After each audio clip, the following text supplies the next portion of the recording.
welcome back finally to the Bitter Geeks Podcast. The Snyder Cut is finally here. It dropped not last night, but the night before. So it's been a little over a day. We've been sitting on it and talking about it privately, but here we are to finally talk about it. Our long anticipated release of this movie. Unfortunately, not all of us are here today.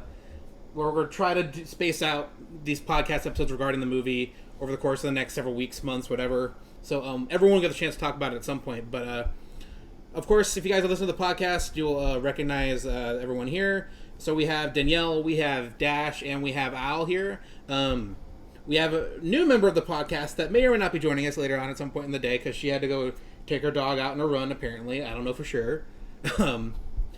But yeah, Zack Snyder's Justice League. It's here. Mm-hmm. Wow! It is. Wow! What an intro. I mean, okay.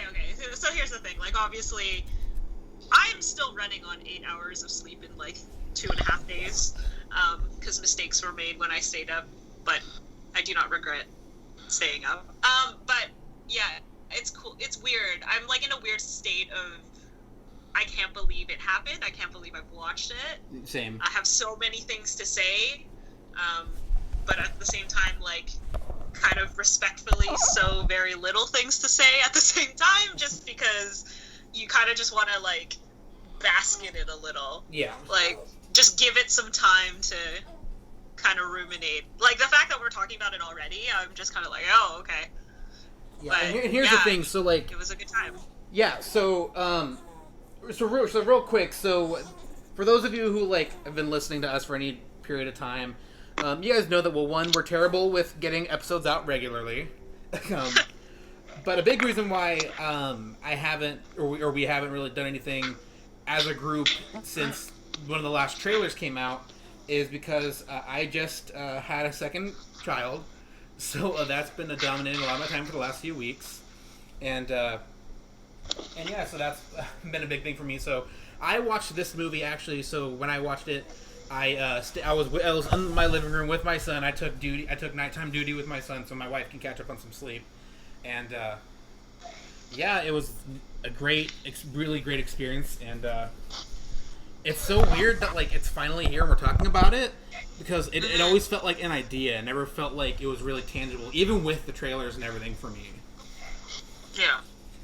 And it's just been like such an amazing experience overall. Like the build up to it and like seeing like Zack get involved with like so much of the fandom and everything, it's been great like, overall. Like it's sad that like it's here and this is it, you know. Like of course a lot of the fandom has hope that like Zack will come back or Warner Bros will announce more stuff. Like in our group chat for the podcast we've talked privately about this, but like pretty much all of us are on the consensus of like, you know, screw Warner Brothers and Zack deserves better and he probably should be done with cape shit. But if this is it, what a note to go out on. Because I think this movie's fantastic. And there's just so much to it. Like, with it being 4 hours, there's just so much in there. Like, like this is like, I love Man of Steel, I love Batman v Superman. Justice League is right below both of those for me. But as far as like, out of those three, this is the one that truly feels like a comic book movie. Like, Man of Steel is just a fantastic movie. BVS is a fantastic movie. This is a fantastic comic book movie. Like, it just feels like it's such a good adaptation of, like, all of these characters. And, like, it's sad that, like, we had to get the shitty version with Joss to get here. But it's just, I love this movie so much. I can't wait to talk about it, so... So this episode is going to be a little shorter than some of our other episodes, just because I'm a little limited on time. But so we're mainly just going to be talking about, you know, our basically our summarized thoughts on the movie without talking about too much, because obviously there's a lot to talk about in this movie, so we're going to spread it out over several episodes. But yeah, Danielle, what was your experience watching the movie for the first time, and what is your initial reaction? I'm old now, so I didn't stay up. I was like, I can't possibly process this movie at 6 a.m. So we watched it at like 8 a.m., 9 a.m. the next morning, and like loaded up. It was the full movie theater experience in our living room. And it's, the thing about it is that like it's got so much that's like so precious about it. Like the first thing that I said to a friend of mine was just like, it's the best Wonder Woman content that we will ever receive. Yep. That's it. Like that's it. Like it's over. And I think a lot of my experience the first way through was doing a lot of mourning of that. Because I don't think it hit me before that, like, it could be better, you know? I mean, I've always wanted better for the Wonder Woman movies, but I didn't think I'd ever see, like, an actual physical realization of what better could look like. And obviously Zack has an incredible vision for it, and it's everything that I wanted. Minus, like, you know, the gay shit. That still's not there. Gotta raise the bar on that a little bit. A little bit, yeah. A little bit. But, I just... Hey, I'm here. Are we talking about Wonder Woman? Hey! I heard gay shit. All right, well we actually just started not that long ago, so to give a brief introduction, this is our newest member of the podcast, Liz. So Liz, say hello. Oh, hi, I'm Liz. I feel like that was a good introduction. Yeah, so I have to interrupt Danielle for a second, just 1 second. Yeah, we literally just started recording, so like, and Danielle was just getting started talking about her feelings in the movie, so you haven't really missed much as far as what we recorded here. Yeah. Cool. I was just talking about how, I mean, like, for the first thing is that it's just really sad that we're not ever going to see any kind of Wonder Woman content on this level ever again, because Warner Brothers isn't gonna let Zack near the IP at all ever again. And I don't know, a lot of my experience of this movie was just like sort of like mourning a lot of what could have been. So it's like a very bittersweet watching, because it's really cool that we got to see it. But it's also like it's sort of rough in places. It's, you know, there are versions of these characters that are in this movie that aren't going to be replicated elsewhere in the franchise, and that sucks because they're my favorite versions of these characters. And we're definitely going to see a lot of like changes in the future, and not for the better, and that's gonna suck. A lot of it was just me processing that, and I think that was what my first watch through experience was sort of colored by, was just me sort of processing, we're not gonna get any more of this, it's over, like this is it. And you know, what beautiful scraps were left over from this movie that could have been better if it hadn't been fucked with so much, you know? I mean, like, part of it is that, like, Justice League has a really Suicide Squad feel to it. It feels like it was fucked with from moment one. It feels like it was remixed a bunch of times. It feels like Zack wanted us to have every bit of footage that he was allowed to share with us. Mm-hmm. And that meant he had to stuff a lot of things into corners where they may or may not have fit. That meant that the segues were kind of weak. That meant that, like, while the raw footage is some of the most beautiful raw footage I've ever seen, the connections are rough. And that's because it was so fucked with. That's because it was so messed with from step one, and we know that because we know that there were people on set interfering with the process from the first moment he got there. And that sucks because, like, what he managed to get out of there, you know, despite all of that, is really beautiful. There's a lot of just really, like, there's a lot of really affecting scenes in this film. But it feels more like a collection of really beautiful footage than it does a solid narrative. Which, like, you know, I mean, like, could end up being in the long term its charm. Yeah. And I think, like, I have been saying that a lot too, that I feel if this movie was made in 2017 and there wasn't as much studio interference or everything and all the other bullshit, that like it would have been a shorter movie. It would have been like a 2:45 or like 3 hours, just over 3 hour movie. And I truly believe that. And yeah, I pretty much agree with all that too. It took me a while it didn't take me a while to get there, but I was very sleep deprived. So my initial reaction was just like, oh my god, it's amazing, like blah, blah, blah. And then once I started thinking about it, I was like, oh, okay, like now I can kind of think about like what we actually got, but I'm still very happy about it. But yeah, there's definitely a lot of extra stuff in that movie that is kind of unnecessary.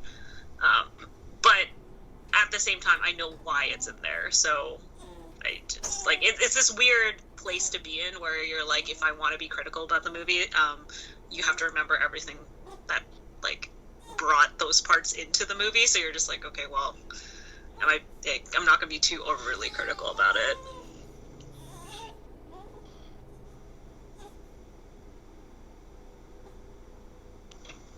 Everyone's just like silent now. Oh, sorry, I was eating for a second. Liz! I'm not Liz. Where's Liz? We lose her? No, it's not. Alright, Yes? Oh, So, there what she was, is. what was your experience of the movie? Yeah. Nope, she muted. We're gone. Hi. Liz, Ow. what was your experience? Wait, I thought you said ow! Wait, who's Someone. who now? Someone. Okay, Ow. Liz, go. Just go, Liz. Just let Liz go, because I gotta finish eating anyway.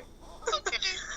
Okay, well, I didn't really prepare anything. No, that's not what we do here. We don't prepare. Okay, so just like initial thoughts. All right. Well, I watched it because I woke up early to see it, and I was just so happy while watching it. That was my kind of general feeling while going through the whole 4 hours of it. I was very happy, just because I was watching this and been such a long time coming.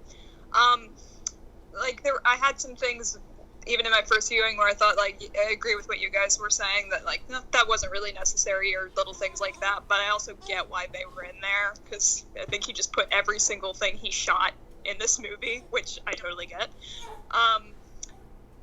Especially since he was going in thinking, like, well, this is the last thing I'll ever make. I mean, we'll put literally every moment I shot in here, which I get. The movie, for me, just really warmed my heart in so many ways. Like, Same. I really did love seeing so much of the scenes with Victor, all of the stuff we missed out with him. I loved seeing his whole character arc, and same with Barry. I feel like they were really treated so badly in the theatrical cut, and, well, all of the characters, but those two for sure.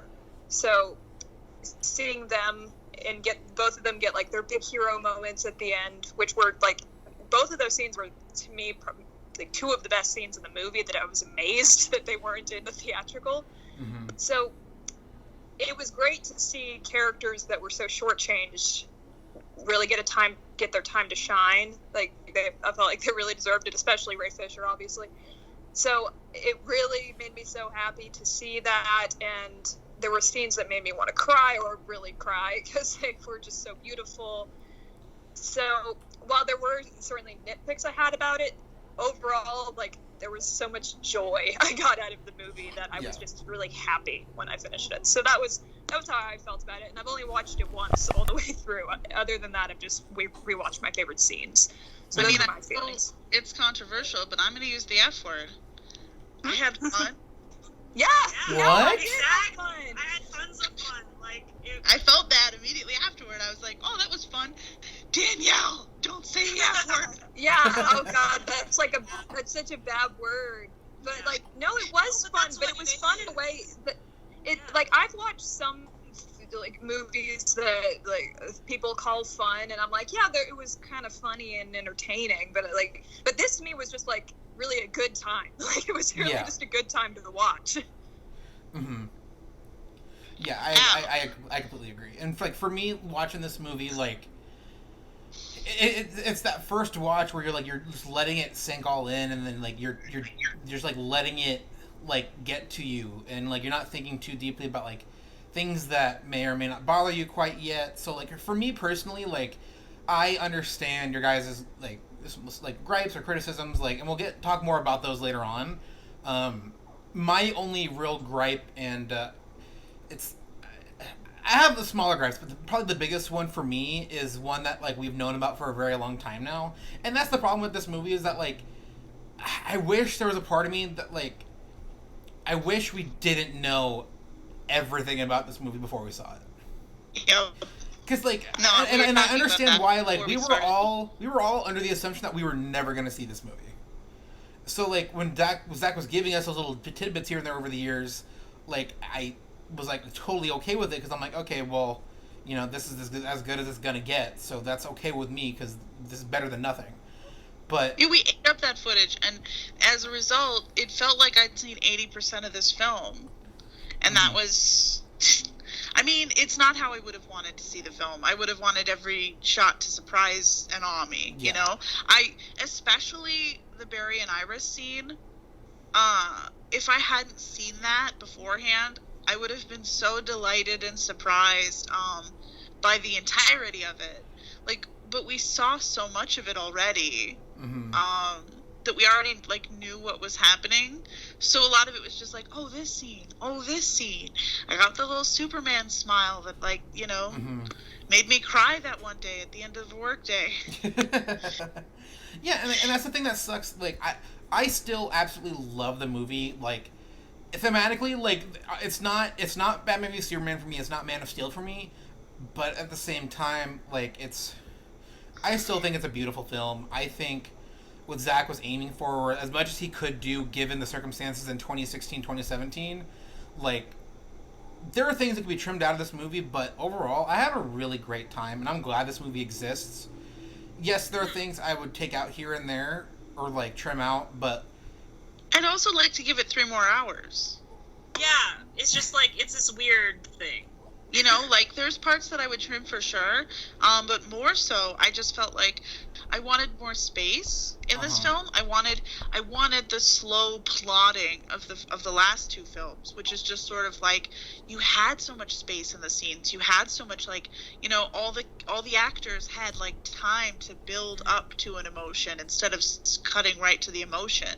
You know, it felt like everything had been condensed as much as it possibly could be, and Zack doesn't thrive under those circumstances. I would have loved to see what he could do with the ability to do a miniseries, like an actual miniseries. I mean, like 6 episodes, 1 hour each. Yeah. And that would have been my ideal format for this, especially since, like, it feels like, you know, I mean, like, we were talking about it and we were like, well, the relationships get emotionally shortchanged because he spends so much time trying to give equal character development to each character, and we get that, but that's all we have time to get. We have to sneak that in, and that feels really restricted. It feels like it was shortchanged, which, I mean, like, we know is a studio problem. We know is a problem with, you know, what we were and weren't allowed to do in this movie. It's just, you know, I can't stop watching these kind of films without imagining what could have been. Yeah. You know, I mean, it's the same way I watch Suicide Squad. I'm like, goddamn, this movie would have been so effing good. Yeah, and I get that, and that's the thing. Like, there are definitely creative decisions you can give Zack, like, a little bit of flack for, because, like, again, as much as we love these movies, as much as we love Zack, like, we have to be fair in our criticism and our love of Zack, you know. But at the end of it, like, stuff like this, like everything that you're talking about, Danielle, is absolutely not Zack's fault. He did the best that he could under the circumstances, and he still gave us a 4-hour movie. Yeah, there are things that could have been fleshed out a little more, and things that could have been trimmed out. Like, and I agree there. But but that's the thing, is it's wild, given his track record, that there have to be circumstances. It doesn't make any sense for him to have to be subjected to circumstances, given that he gave us one of the best comic book movies that has ever existed. Like, wow. Like, you take that guy and you're gonna bench him? Okay. Yeah, literally. Yeah. I understand what we're doing. It sucks and it's bullshit, and it's the reason that they're going to lose 90%, if not 100% of the fandom. And I don't know why Warner Brothers has to continue to learn the hard way, but that's just that's how we're going with this. And that, I mean, like, I'm overwhelmed by the feeling of that sucks, and it does put a little rain on the parade. Yeah, and that's the thing. Like, it's like not even necessarily like it's not even necessarily like the movie itself. It's everything surrounding the movie that makes you, or any of us, feel that way. And it does suck because, like, you can't fault Zack or the movie in that respect because it's not either fault. It's Warner Brothers. It's all those execs. It was the culture of comic book fandom in 2016, 2017 that led to this, And I still love this movie, and we'll talk more about the things that we actually love and appreciate later on, but, like, while we're still on this current subject, like, it does suck that, one, Zack had to be put in this situation to begin with, and that we had to end up with Joss Whedon being a horrible, abusive piece of shit, and us getting one of the worst movies ever made. But now that we're here, it's so hard, and that's the one thing that sucked about watching the movie too, is that so much of me watching the movie the first time was going like, okay, well, that was in theatrical, that was in theatrical, that was in theatrical, that was in theatrical. Like, it was so hard for me to just enjoy this movie for what Zack wanted to present. Yeah, that's so... Yeah, and Zack, he said he's never seen the movie, so, like, he doesn't know, as far as we know, what made it that was his and what didn't. So, when you're watching this, even if you're looking at those shots and remembering, or you're not, like, theatrical is always in the back of your mind, and it shouldn't be. Like, this should be the experience that you should have had from the get-go. Good or bad, this should have been how it should have been experienced. Yeah. I mean, admittedly, I that wasn't in the back of my mind because I didn't remember it. Like, I've only seen it. I literally saw it November 17, 2017. And that was the only and last time that I watched the theatrical. So, for me, I remembered maybe 5 minutes of what was in the theatrical. Mm-hmm. Maybe. So, like, for me personally, that I did not have that in the back of my mind. Well, it's weighted content, so I had to watch it several times. Yeah, I saw it. I think I saw. I am a scholar. I saw it, I think, like 3 times in total in theaters, just because, like, the first time it was for, like, it was like an advanced screening. In theaters? Okay, here's the thing. Holy crap! Here's the thing. So I saw it early because my wife got advanced screening tickets to it, and then I bought tickets for me and my brother to go see it. So I was already locked in for 2 times, and then the third time I'm like, okay, I really need to know how I feel about this movie. And the third time was when I for sure was like, oh my god, this is a piece of shit. Because a lot of the fandom, including myself, was in denial of just how truly bad the movie was. Yep. And, like, if you listen to our review, I don't know who that person was who was given positive feelings on, like, especially the Superman content in that version of the movie. I don't think you were scared. It's fine. But anyways, yeah. So I saw it those 3 times, and then I got it digitally when we found out that they're gonna do, like, the little deleted scenes with Zack's footage there. So I'm like, okay, well, again, I probably thought that was gonna be it. So I bought the digital copy and watched those scenes and watched bits and pieces of it again because, like, I'm like, okay, yeah, this is all we're gonna get. So I want to at least appreciate the Zack parts of it. So I've unfortunately seen theatrical more times than I would have wanted to, and then we did the commentary for it like 2 or 3 years ago, and so 2.5 years ago. Yeah, that was a good time. It was just, like, just so much, like, ragging on it, and that was the funny thing too of, like, when certain things happened in theatrical that I know Danielle hated. First of all, those in themselves were super funny and hilarious, and I'll always remember them. But going into this movie, when certain things happened, it turns out it was Zack. the moment they happened, I'm like, oh fuck, Danielle's gonna be pissed. Specifically, Zack Snyder's Justice League is the Clark Kent calls Martha Kent Ma movie. Here's the thing. He is from Wisconsin. He has no cultural divide from a boy who was raised in Kansas. 0% is what I'm saying. 0%. We are all the same fucking culture. I know that if I fly into fucking Iowa, that I will be greeted by the exact same culture as Minnesota. I know this. The big bubble. Nothing changes. And he has never in his life said the word ma. Not once in his life. It is fake. It is false. It is not befitting a director of his stature. And it is not befitting a Midwest boy. He knows her, and I am ashamed and embarrassed. Honestly, it's the most Wisconsin that he's ever been in his entire life. And people need to know that, Minnesotans feel a certain way about Wisconsins, and this is the first time I haven't forgiven him for being from Wisconsin. Seriously, because he knows better. This is the exact tweet was what kind of down home Mississippi hickory shit from Wisconsin. Danielle, you do not understand how excited I was to hear your reaction to that scene, even before the movie came out, because we have talked about it. I'm like, I want to be a fly on the wall in Danielle's living room when she watches this movie, because I need to know. And the moment it happened, the moment it happened, I literally was messaging Dash because we were watching it pretty much in real time together. So I'm like, he said "ma," and I'm like, Danielle's gonna fucking lose it. I cannot believe the disrespect. He is from Kansas.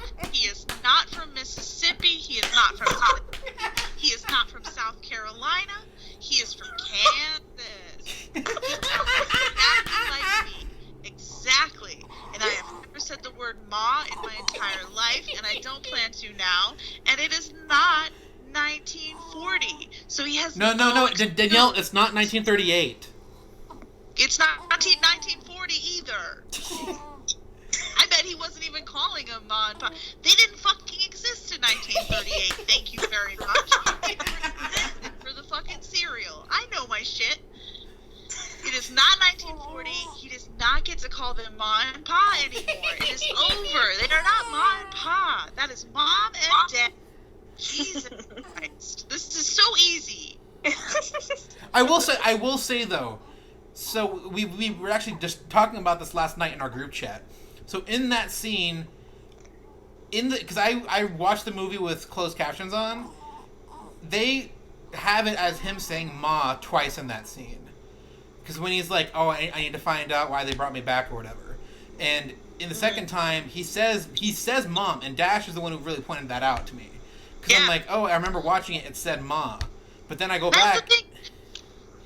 And that's the thing that makes sense though, because this couldn't have been a Henry mistake, because it had to travel so far for it to be a Henry mistake, because it would have to be this British man pretending to be Midwestern English, Midwestern American, pretending, and then stumbling on a word that is only used in the South. A place where I guarantee he has never been.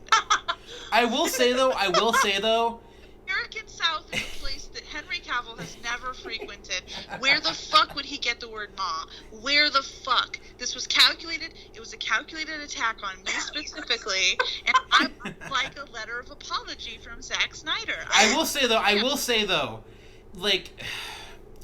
if you look at Henry's lip movement, it does look like he is saying mom.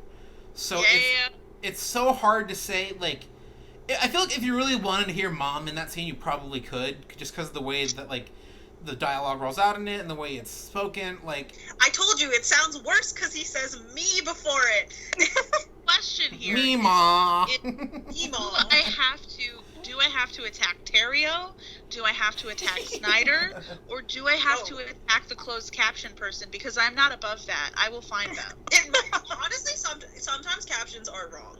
Like, I've 100% watched TV shows and movies. That's really closed captions are awful. Like, Amy and I think you can frighten my mother, and the word is not frighten.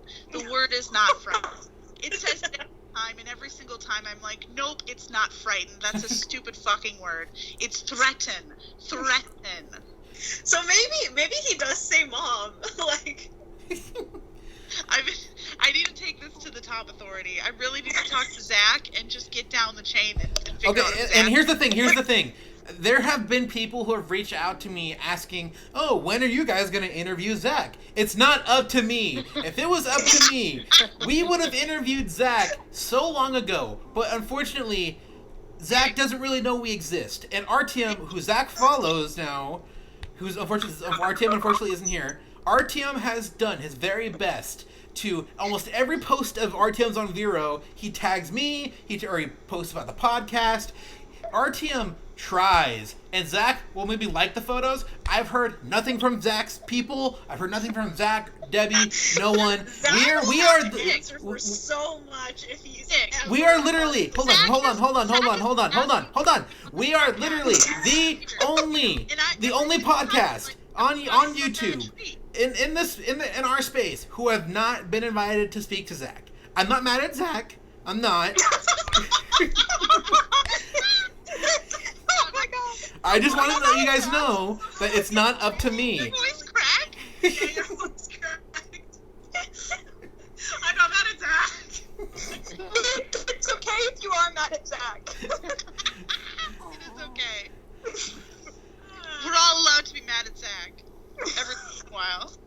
Just the way you raised your voice, that was perfect. This whole discussion is because we are mad at Zach for Ma. Yes, that's why he needs to come on the podcast so he can answer. Yeah, and that's the thing. If and it's a big if at this point because the movie is already out, so I doubt he's going to be doing any more of these interviews.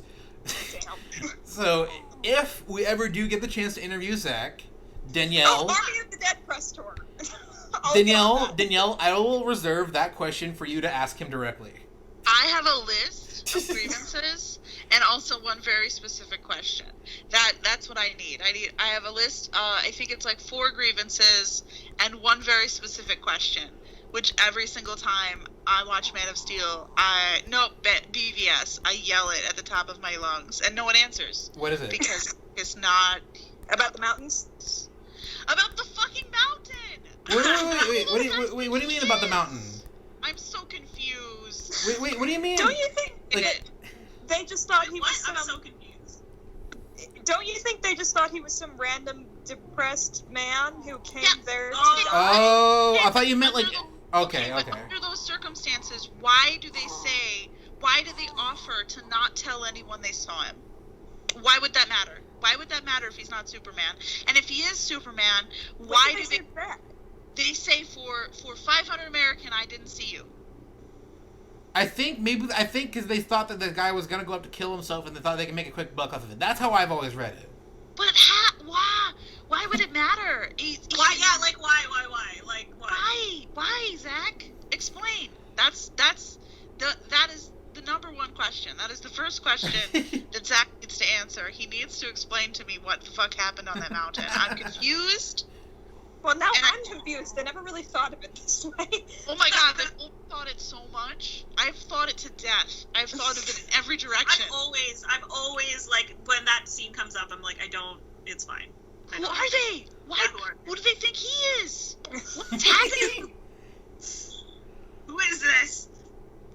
Does Okay. everyone on the planet know that he's Superman? And if so, why would they think he was going up there to die? Why would he can't freeze to death? Danielle, I think you're thinking far too deeply into this. There's no such thing. No. We talked about this. There are fucking horses everywhere in Batman vs Superman, and they mean something. I did not think they meant something, and I thought that was overthinking. Now all bets are off. All bets are off. There's no overthinking in a Zack Snyder film. Everything needs to be thought. Okay, so I think at this point we should probably get back to talking about the movie now. Right, yeah. Al needs to. Al needs to talk. Al hasn't had the chance to really talk about him yet. Yeah, Al, what was your experience? Well, I couldn't watch it until my brother got here, which was around like 2 or 3, and it came out at like, I don't know, 3 o'clock in the morning for me. So I just waited until like my brother got home, and we both just kind of watched it. So my brother fell asleep for the first like hour of the movie, so it was really just me the whole time. So right off the bat, as I was watching it, I was thinking, oh my god, this movie's so amazing. But at the same time, I was also thinking, wow, a lot of these scenes just felt like they were kind of thrown together without any real, planning. I mean, there was planning to it, because, like I said, I love this movie to death, but, like, I couldn't help but think that a lot of these scenes were just kind of really tossed in there at random intervals of the time. And that's basically what I was feeling as I was, watching it along. But then as we got to, like, the middle and final part of the movie, that's when I felt like there was, like, a consistency to it all. Because it felt like the first half of the movie just felt very put together in a way that it could make sense. But at the same time, it felt like we were just being pulled in so many different directions, seeing so many different people's current situation going on, that it didn't feel like I was able to absorb everyone's current situation right away until I watched it for like a second time. Mm-hmm. But in terms of the characters, everyone did such an amazing job, in my opinion. Like, we got to see a lot, like, and I think I said this before, but me personally, I liked how Aquaman was handled in this movie compared to the Justice League one.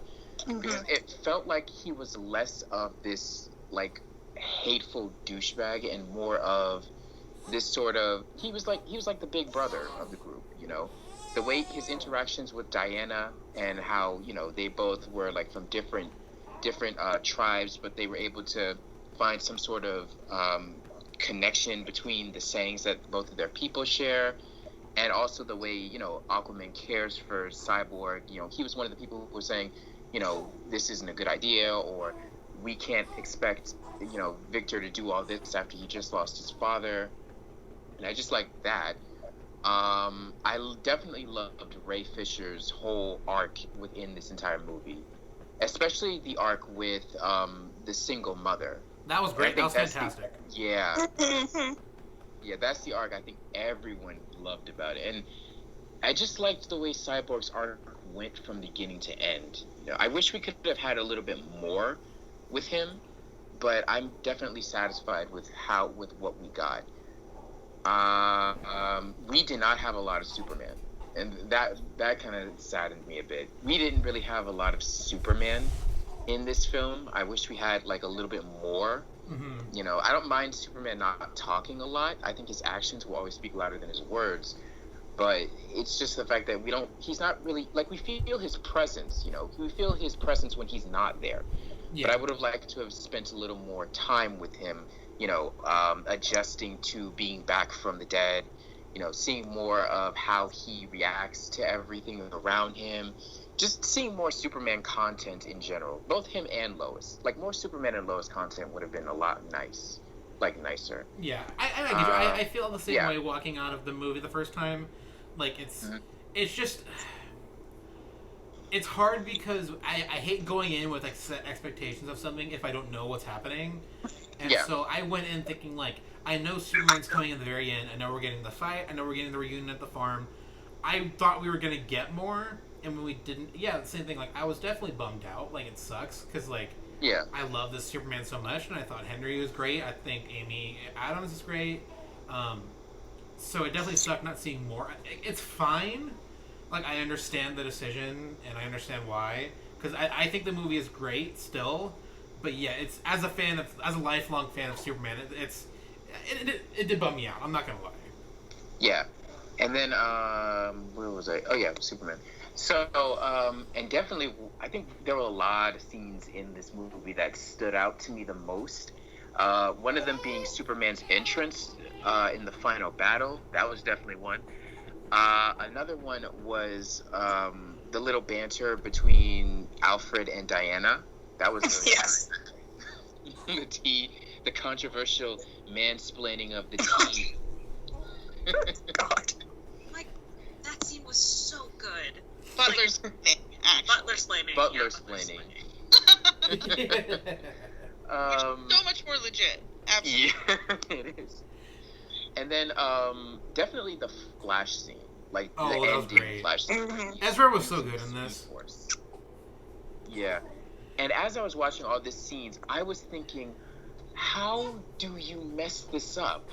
How do you take all of these great scenes out? There's no reason why that Flash scene shouldn't have been in there. There was no reason why they couldn't have included that. There's just so many good scenes in this movie that I felt were just completely thrown away and wasted in that ugly edit of the 2017 version. Mhm. Like, we could have had, like, if we would have had this version of Justice League, yeah, most definitely it would have been cut down a little bit to Yeah. save on time, maybe about 3 hours worth or 2.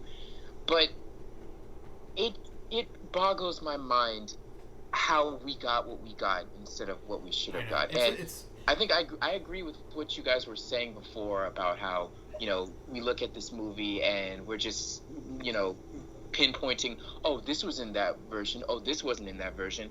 And I was doing that too, and it just sort of, I don't know, it kind of lessened my experience because of that. You know what I guys, you know what I mean? No, right? I know exactly what you mean, and that's how I feel like. Like in the as an example, in the League fighting Superman scene, there was, as it was getting to the climax of the fight, and Superman was setting his eyes on Bruce. Internally, I'm like, oh no, I know where this leads. So I'm like, yeah. and that's like I know it's not there, but just like because I'm so aware of that moment in the theatrical, it's like, I don't mean to make light of this term, but it's like almost like PTSD for me. I'm just like, oh no, like every fear I've experienced because of that movie is like coming to fruition in these moments. But Zack handles them so well, and he handles the emotions so well, and he handles like the character moments so well. Like, could this movie have had a little more breathing room for some of the stuff? Yeah, sure. But I will say though, so I started rewatching the movie again last night and earlier today. I made it to like a little over an hour, like almost an hour and a half in. I will say, watching it a second time, it does flow better for me. So kind of like when I watched BVS for the first time. That first time you're like, oh, okay, that's interesting. That's one way of having the movie. And then you watch it again, you're like, oh, okay, that makes sense now. And that's how I'm feeling a lot more of in this. Again, I haven't finished the movie, so I'll wait until I'm actually done before I say whether or not it feels better this time around as a whole. But in that respect, at least where I'm currently at, I think it works on repeat viewings, much like the rest of Zack movies. Yeah. Yeah, so it's just, it's definitely, this movie overall, with everything that's happened, is probably the most unique movie experience any of us could probably experience in our lifetime. Because of everything that happened, the good, the bad, everything. Like, there's no other movie in Hollywood that has experienced this No. ever.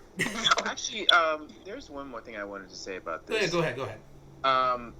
And, this kind of just, like, this whole entire experience, like you said, it's definitely a unique experience. And I think that it is a very unique situation for us to be going through this particular thing again.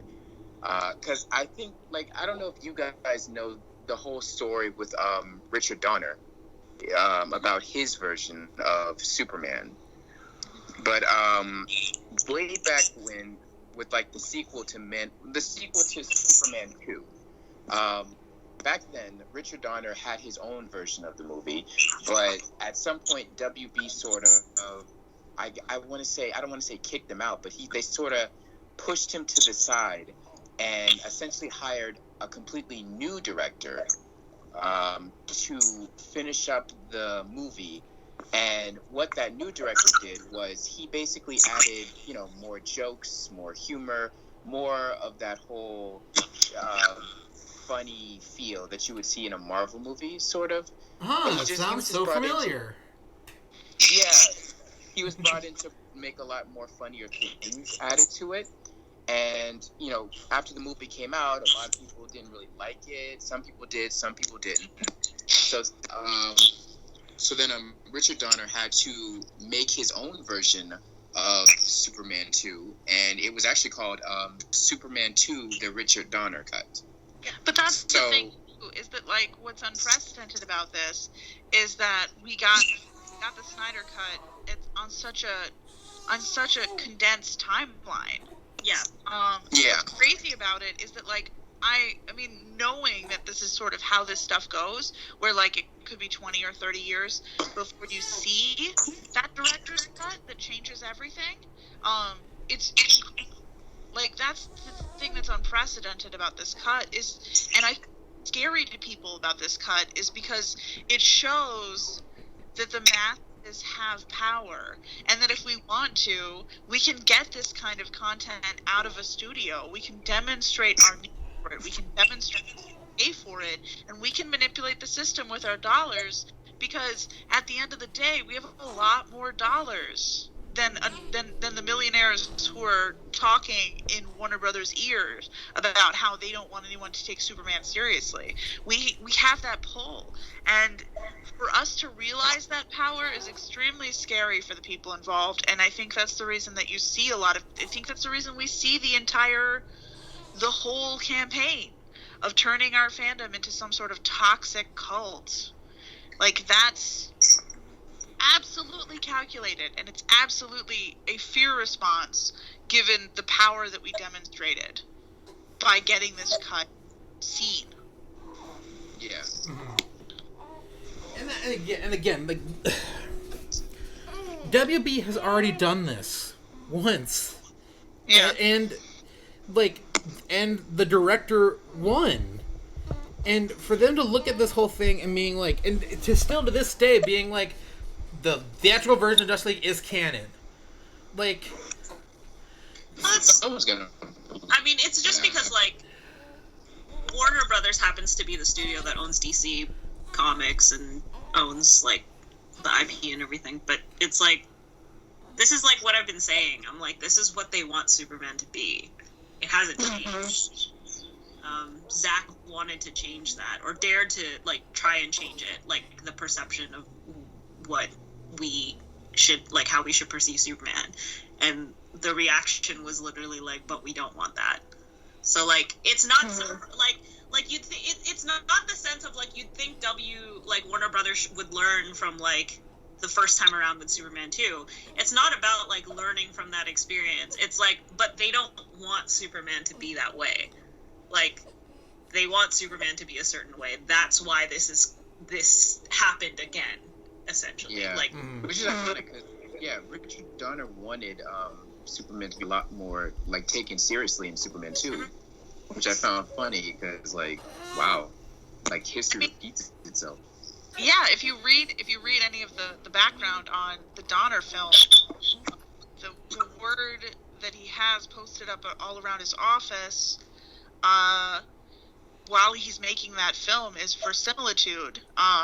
It's all about integrity for him. It was all about creating something that was authentic. It's about creating something that's real and that has its feet on the ground. And, you know, everybody sort of buys into the marketing that was done, you know, like, you'll believe a man can fly, and, like, the fact that even back then, the studio was pushing the idea that, like, what was amazing was that Superman had powers, and it's like, that wasn't what was important to Donner. It's obviously not what's important to Snyder. It's not what you get into a Superman movie to reflect, or media at all. Like, they keep trying to turn this franchise into something it's not, and, you know, I mean, like, at the very least, Snyder protected the IP from that kind of bullshit on the big screen for 8 years, which is more than I expected him to be able to do, honestly. Yeah, and that's the thing too. Like, because we know how this all works, like, I was surprised we even got a follow-up to Man of Steel, you know? And, like, so, like, and that's... Wait, whose mic is up so high? That I don't know. But yeah, then that's the thing, like, okay. Warner Brothers, like, if they really didn't want to continue with Zack, they shouldn't have continued with Zack.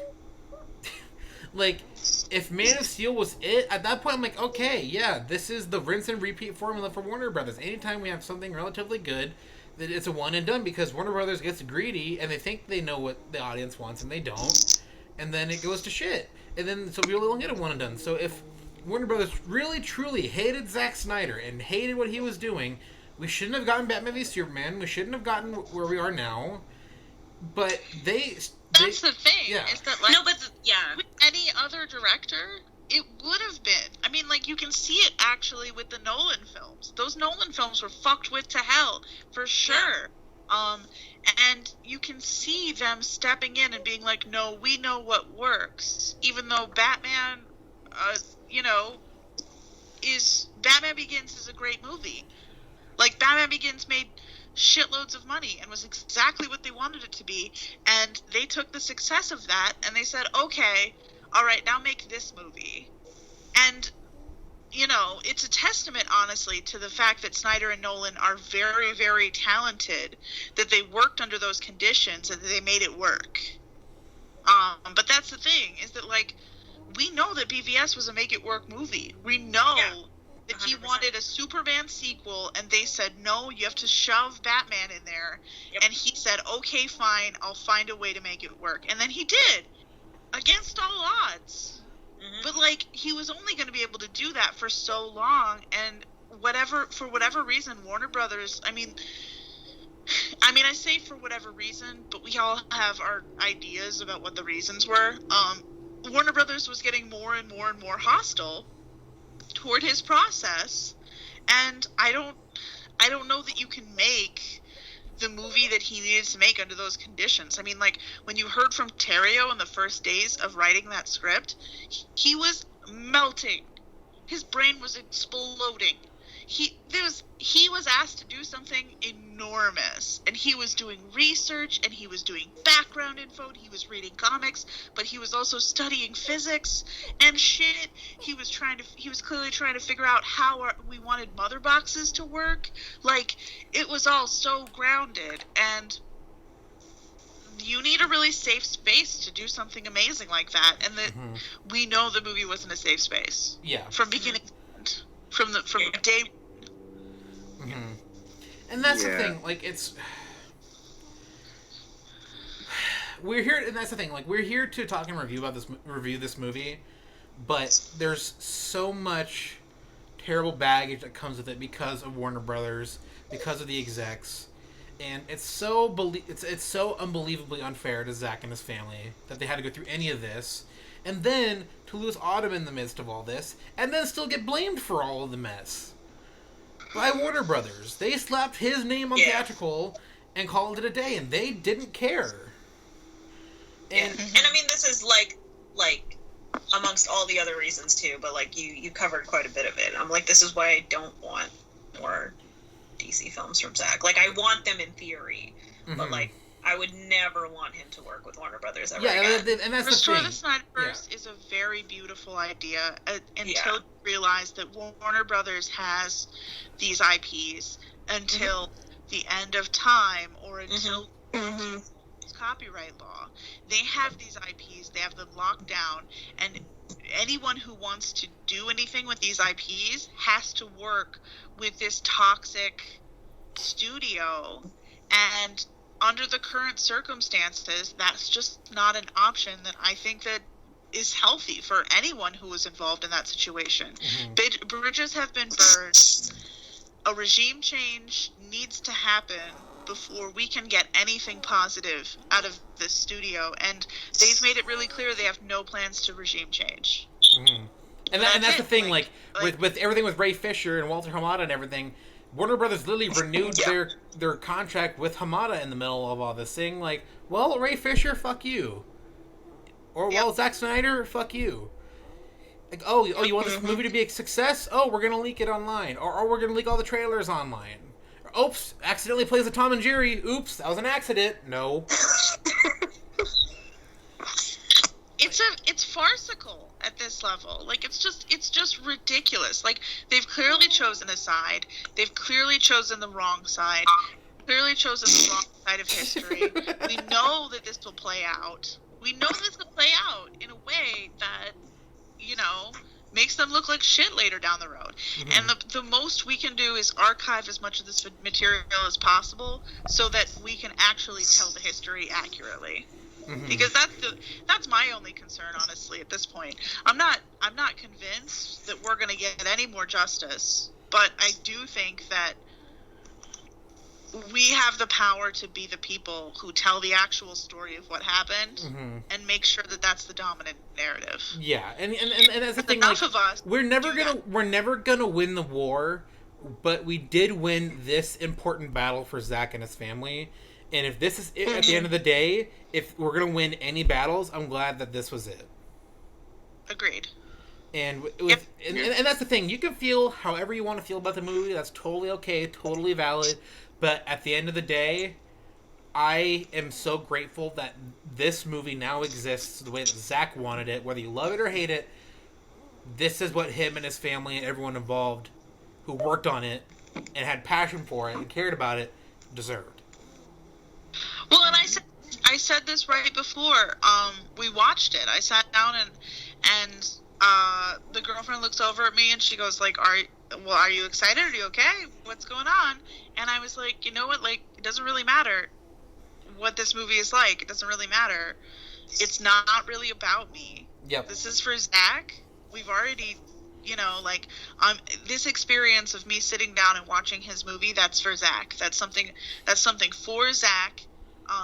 It being delightful to watch and you know, full of amazing content was just a bonus, mm-hmm. on top of it being really cool that we got this done.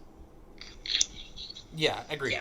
And that's the thing. I actually oddly had a very similar conversation with my wife right before, and it's like, it's so hard because, like, yeah, you want to be excited for the movie, but at the end of the day, I feel like if you were truly a fan of Zack, no matter what came out of the movie, you were there for Zack, not for the movie. Yeah, that's what it was. Like, in the end of it, it was for supporting Zack, and obviously personally, like, being excited to see all of this. And I've been saying leading up to it, it's like, yes, as excited as we are as fans, like, I'm most excited for Zack. Mm-hmm. Like, and I was while watching it too. I was like, wow, like, you got to do this, dude. Like, mm-hmm. What, 5 years later? Like, that's nothing in terms of, like, film development. How long do you usually have to wait? Like, yeah, like, even just movies being made in general, like, from, you know, like, pitching an idea to writing a script to hiring a director to casting it to filming it takes a longer process than, like, getting this. Yeah. So, to get it in this, like, form, regardless of whatever the final project was, it was like that. It was a success in the sense of, like, for Zack, like, and how much it must mean to him. So, mm-hmm. like, it was watching it, especially watching it right at, like, to me, I was like, oh, do I have to stay up? And I was like, I felt this weird, like, sense of, like, yeah, I'm gonna stay up for Zack, like. Mm-hmm. I didn't have to, but I did. Like, so. No, yeah, and so, like, and that's the thing, like, and to kind of, like, wrap up this portion of the conversation, like, again, love it or hate it, I am happy for Zack, his family. I'm glad that there's enough positive word of mouth that might be inductive of change, or at the very least, like, he's changed people's, like, the general audience's minds to a degree, because I was just saying this right before we started recording, that, like, all of a sudden, I'm seeing on Facebook now people who normally probably hated Batman v Superman, probably didn't like Man of Steel, are like, wow, that new Justice League movie was really good. It's long, but I ended up really liking it. So if it accomplishes even that, then, I will say, though, like, I didn't care what the general audience consensus was on this movie before or after watching this movie, but that does make it feel better, knowing that at the very least, like, people are appreciating or starting to appreciate Zack the way we do, even if it's to a slightly lesser degree. And I'm happy that this movie exists. I'm happy that, Zack got to do this and got to add to the things he wanted to do and, make the decisions he wanted to make creatively. Again, you don't have to agree with every creative decision Zack makes. That's not what this is about. But he got to do this. We, as a fandom, made this possible. And it's probably, again, this probably is going to be it. And with that being said, I love this movie, and I would like to, if we could, start talking about the things we really enjoyed about this movie specifically. But I am just glad that we are here in this moment for Zack. Yep. Yeah. Like, I mean, that's the thing. Like, I feel like in the end of it, yeah, if I could, like, we're going to go into detail and we're going to kind of, like, nitpick if we want to or, like, talk about certain things. But I like, if I just had to give, like, a very broad statement, it's just, like, I'm just so happy that this movie, like, exists and I got to watch it. And, like, without any strings attached to that or, like, without any, like, buts. Like... And that's just it, right? Like, it's so cool to be, like, March 18th, 2021, and it's like, yeah, we got to watch the Zack Snyder's Justice League. That was awesome. Mm-hmm. It's such a cool, like, thing that we are all being able to experience together. So. Mm-hmm. Yeah. So, obviously, I'm still limited on time, but what were some of the things, and any of you guys can jump in on this, what were some of the things that stood out to you as some moments in the movie that you guys really loved and really appreciated? For me, it was Superman's entrance in the final battle. That was definitely one of them. Yep. The moments between Clark and Lois in the cornfield. Yep. Definitely the Flash scene with the Flashpoint. Like him running through the Speed Force. That was that. Yep. Mm-hmm. And a lot of the, obviously Aquaman's interactions, the difference in Aquaman's character here as opposed to the Justice League movie. And I want to say Ray Fisher's performance as Cyborg. Yeah. Those are my definitely the things that stood out. Oh, and I know this will definitely be a bit of a controversial thing in our little group, but I did enjoy the banter between Batman and Joker. Same. In the nightmare scene. Even though it was technically a waste of time because everyone else was like, because I know Mira, Victor, Barry, and Deathstroke, they were just like, oh my god. Yeah, we need to get out of here. Let's do this. Just go. He's going to find us. That's probably why Superman found them, because they were taking so long with their little flirtings with each other. That's how Superman found them. Al, that shouldn't be controversial, because, like, I took the Bat Family crumbs, like it was a gift. I was so happy. I was like, oh, Bat Family content in a movie. I know. So rare. I know. And I will say, though, like, I don't care if this pisses off certain Snyder fans, but Birds of Prey is canon to this movie. I don't care what you guys say. Oh, yeah, it is. Yeah, this movie didn't contradict Birds of Prey once. It contradicted Aquaman a couple times. It contradicts everything else. Yep. Yeah. After Harley making that threat, like, oh yeah, it makes Harley it even more, like, like, along the lines of Birds of Prey. Yeah, I was like, yeah, DCU Harley, Birds of Prey Harley would say kill the Joker. That's slowly. what she would say. Yeah. Yes. So I was like, yes, Birds of Prey is canon. I love this. Absolutely. But yeah, so for me, a lot of the things that really stood out to me, again, like the Flash going back in time sequence, that was great. Probably one of, like, the most, like, wholesome, heartwarming scenes was Clark with the butterfly. Just the whole farm scene reunion, like, it's so much better than the original version. Like, just, and honestly, even the moment when they were in Clark's room, like, that was just so beautiful. That was probably the part where I teared up the most, actually. And the fact that, Amy or Lois didn't say that you smell good, that you spoke. And it's funny, so, like, Artyom was in our group chat, like, the night before, and he was, like, screaming in the chat, like, "You smell good is still in the movie?" And I'm like, okay, I don't really want to know what's in the movie or not, but okay, Artyom. And then he was wrong, luckily, but he was ready to go to war with Zack over that line. Yeah. Sometimes you have to go to war. I mean, I would have gone to war for that line. Like, and also like Danielle was saying earlier, like all of the Amazon stuff was incredible, and I mentioned this before. This might be controversial to DCU fans, and obviously we aren't here to hold the hands of the DCU fandom. That's not. But if anything, that's probably not why. That's probably why Zack hasn't been on the podcast.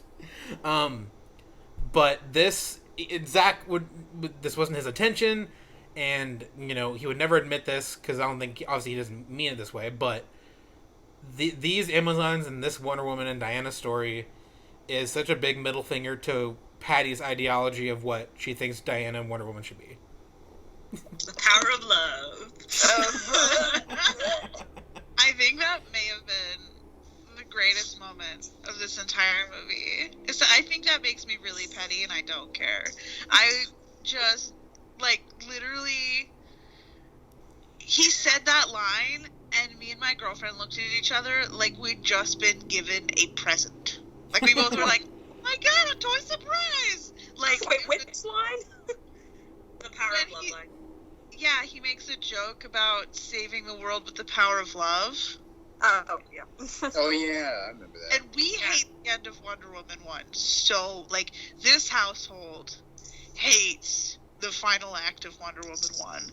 We hate it so much. We've rewatched the movie and just been like, it would be more peaceful if we turned it off. And then we watched it anyway.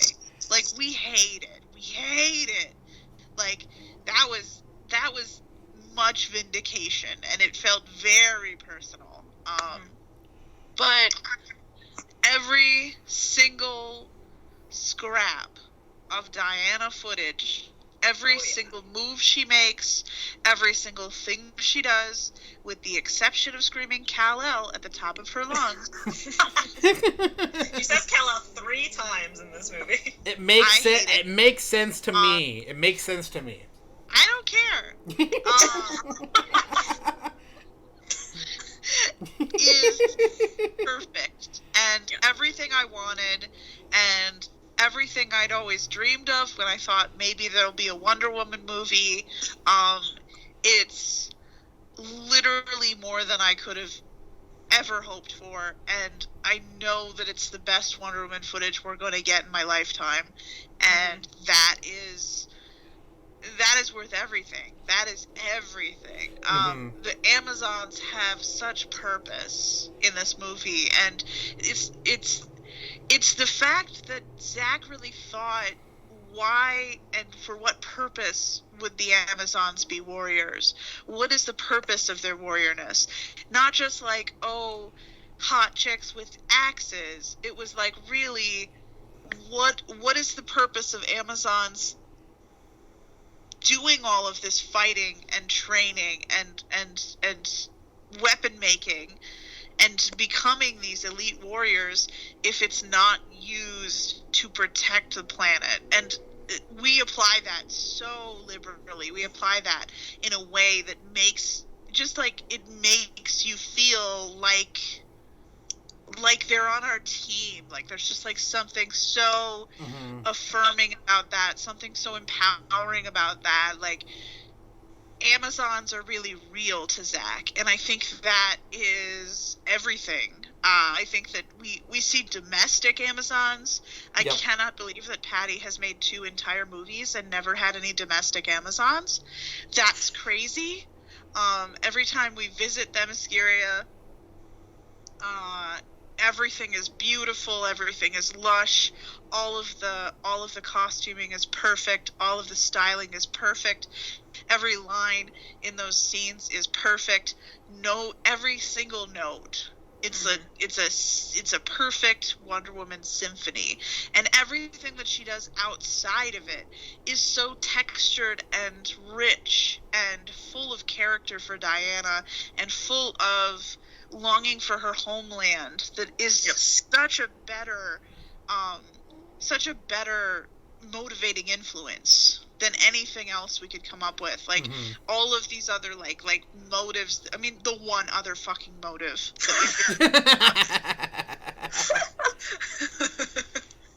It's like her longing for home, her longing for her people, her longing for Steve Trevor and community.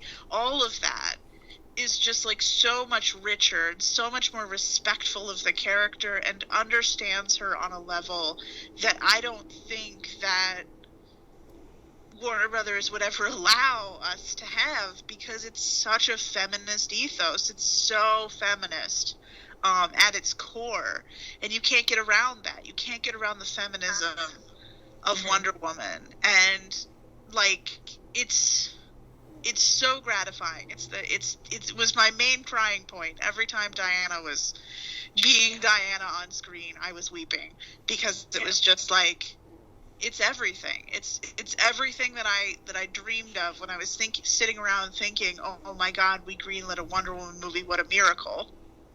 And yeah, it's worth the whole ride. Honestly, the rest of the movie could have dissolved into nothing. The rest is beautiful. There's so much more stuff. The rest of the movie could have been nothing. The rest of the movie could have been vapors. And I would have come away with this feeling of like, I've been given this amazing, amazing gift. I know, and that's the thing too. Like, we're so. Go ahead. Oh, okay. Was I interrupting you? No. You're good. Good. Speak. Okay. I was just gonna say that what I really loved about Themyscira in this movie was, I mean, I liked seeing it in the Wonder Woman movies, but it always just kind of felt like this almost background and just like, this is where she comes from, and it's not really that important. Like, I mean, it was cool to see all of it, and the movie took time making it look cool, but it always felt like this is not the priority of the movie. And I'm not saying it wasn't Justice League, but it felt like more of a real place where these people really matter and care about what's going on. And like, they were, even after the mother box was gone, they're still present throughout the movie. We see them in the flashback scene. We see them reacting to, I think it was like when the mother boxes got activated or something. Like, they're a part of this world too, and they have their own lives and goals and motivations and stories of their own. And they felt like real people, like for the first time that I just didn't get in the Wonder Woman movies, and that was so refreshing, even if they weren't the main focus of the movie. I think that's like also that's such a testament to, like, I know we were kind of saying that, like, obviously Zack was trying to spend a lot of time developing each of the characters, but like there wasn't enough room for it. It's such a like, with the writing, whether it was him or Terrio or whoever the third person is, the third writer, that's Will so like, and that's the thing, is like with each of the characters that were introduced, like there are those elements that, like, each of the, like, to make sure that like characters or certain aspects of those characters are in this movie. Again, it's like maybe they're like all shoved in there, but it like for Zack, it's like, so these are the characters, and this is what's important to them, and this is what makes them the characters, and like he really wanted to be able to do that for all of these characters. But like specifically with like the Amazons too, like when the Wonder Woman like 1 minute preview came out like 2 weeks ago, or like a week and a half before the movie came out, like the fact that everyone who watched that was just like screaming about the "We Have No Fear" line, yep.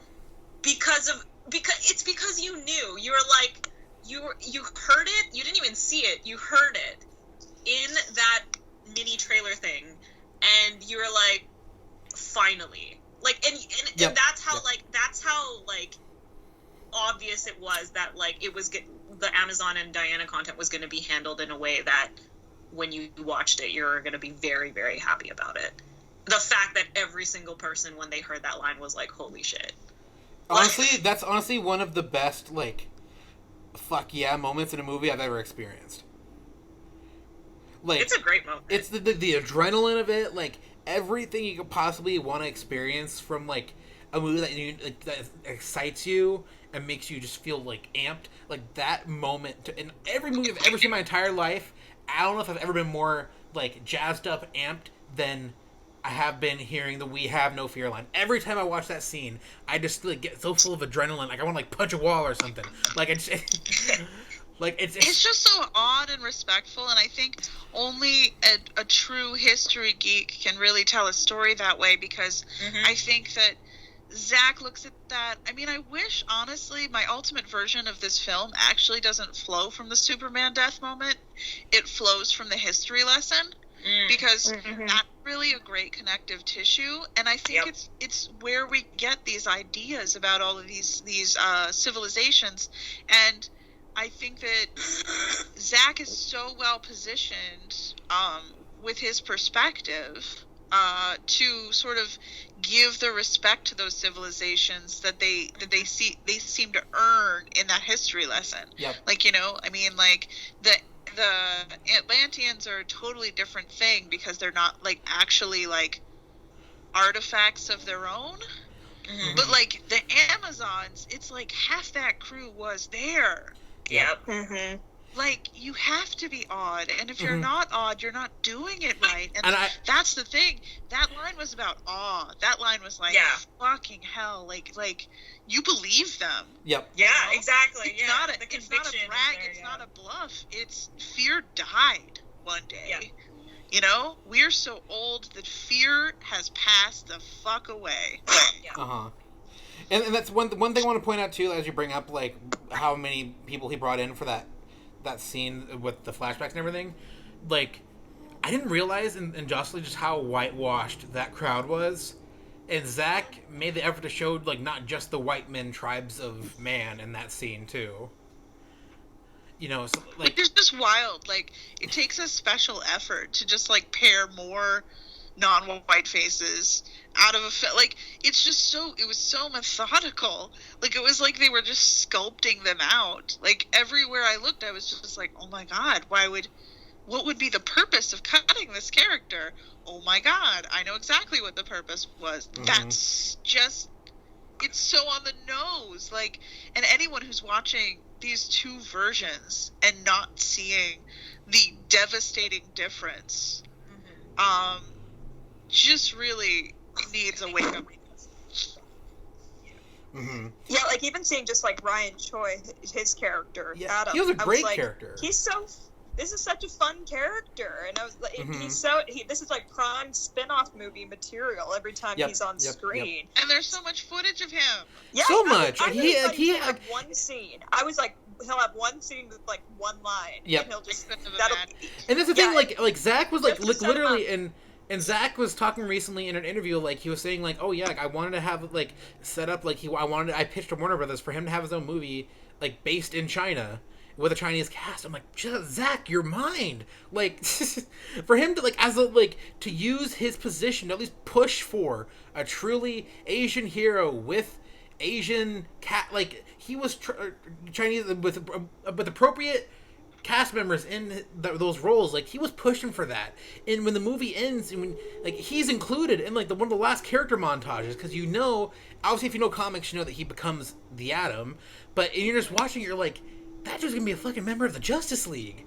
Oh my god. Like, I got to that to the girlfriend, and I was so fucking pumped. I was like, this is the first time that I've eclipsed you in comic knowledge. Please let me explain the Atom to you. Jesus Christ. and it's so funny. It's so funny because just over a year ago, the CW tried to get fans excited about the character of Ryan Choi and did absolutely fucking nothing with him. Like, he was one of the big. He's obviously, if you don't know what I'm talking about, like, the CW used him as one of the quote unquote paragons in the Crisis on Infinite Earths crossover. And they made a big deal about promoting him. Yeah, he was there, but he did absolutely nothing. There was nothing about him being.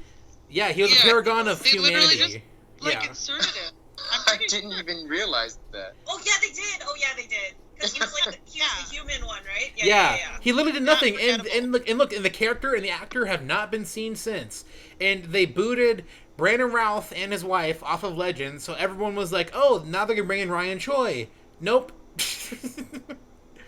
So to go from that, such a disappointment and such a terrible representation of the character, to this, and literally Zack is setting up. Yeah, he's pretty much gonna be in the Justice League. If there was gonna be a sequel, he was gonna be in it.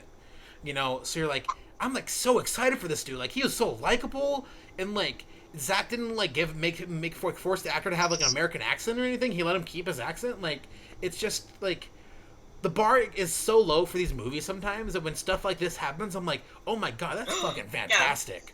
Like, and like that was all great, and like the setup with all the Atlantis stuff was great. Like, look.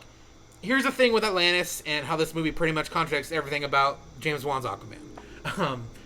I love that movie. I still really appreciate that movie. That movie has a lot of great moments. And Liz has said this multiple times on Twitter lately, but this version of Atlantis and Mira and her beautiful British accent is so much more interesting and like feels real and like. Hold on. Don't put words in my mouth, Nick. I just said I love Aquaman. Just let me say, I love James Wan. I love. Oh no, I'm not saying you didn't like Aquaman. I'm just saying I agree with what you were saying on Twitter. I think that the world of Atlantis that Zack was setting up, other than the dolphin clicking, I'm not sure that was the best idea. But I think the ideas he had for it were really interesting, and I liked his take on Arthur and Mira a lot. I say that as someone who still really loves Aquaman, and I actually, visually, I like what James Wan did better with the underwater stuff. But I do really like what Zack was doing. I sort of, having seen a lot of more footage of the air bubble situation, I kind of understand the why of the air bubbles, because I think that they're really good for the actors, and I think they allow them to give a much more organic performance, because those isolated moments are like outside the stupid CG of the whole world. Like, they just get to be one actor looking at another actor, and like you really see it in like Amber Heard's performance when she's fucking bloodbending. Dude. Like, that was so cool. That scene is so That shit was crazy. That scene is so intense, and it's so great. And there's a reason that it takes place inside of an air bubble, when it's kind of like, it doesn't super make sense, because it's not like these people are having a conversation. Like, he's strangling her. And the air bubble is sort of like maybe like defensive or something, but it also gives Amber an opportunity to kick that scene in the teeth, acting wise. It's so good, and I think that that's the rationale behind the air bubble. Like, I mean, that, and like Zack is very literal minded. He just would have never allowed them to speak underwater. He would have just been like, nope. Here's now they down. Yeah. And here's my thing with the air bubble, real quick. I just want to say, like, Flash would kill people if he touched them while running, and you can't talk underwater. Like, I get it. Yeah, and then that's the thing. Like, here's my whole thing. Like, I will still love and defend James Wan's Aquaman, and like, I understand how, like, you know what, it's just easier if they can just talk underwater, and that's fine, because like, and I think Danielle or someone has said it in the podcast in the past, where like, James Wan's Aquaman is a fantasy, whereas the world that Aquaman exists in Zack Snyder's universe is a sci-fi universe. Yes. And I think that explains perfectly, like, how I can buy the air bubble scenes in this and have them not happen in Aquaman, and then still be okay with the non-air bubble existence in Aquaman. Like, both can exist. Like, obviously now, like, Aquaman the movie is in its own continuity outside of Zack's, which is fine. But both can exist, and I can love and appreciate both. But for me personally, I do find the stuff in Justice League just a little more interesting. Me personally. But both are great.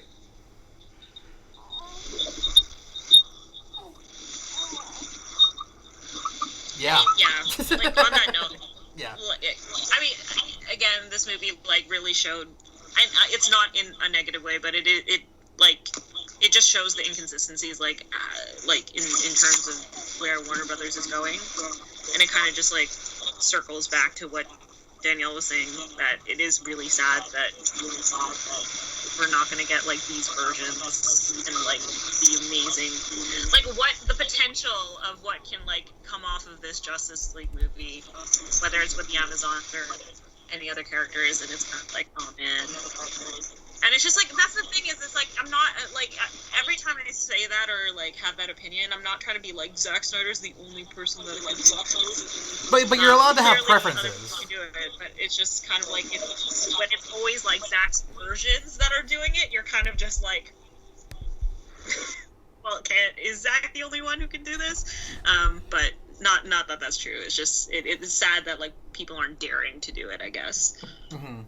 Yeah, and like my whole thing. Well, and there's layers to it too, because like once we get into talking about the Nightmareverse, like, oh God, we really do need to discuss like sort of like the trajectory and where Zack wanted to go, and whether or not we part from that, because part of it too is that, like, you know, I mean, so many beautiful things happened in terms of like characterization in this movie, but we definitely were headed in a direction that was sort of like not what I would have preferred. No.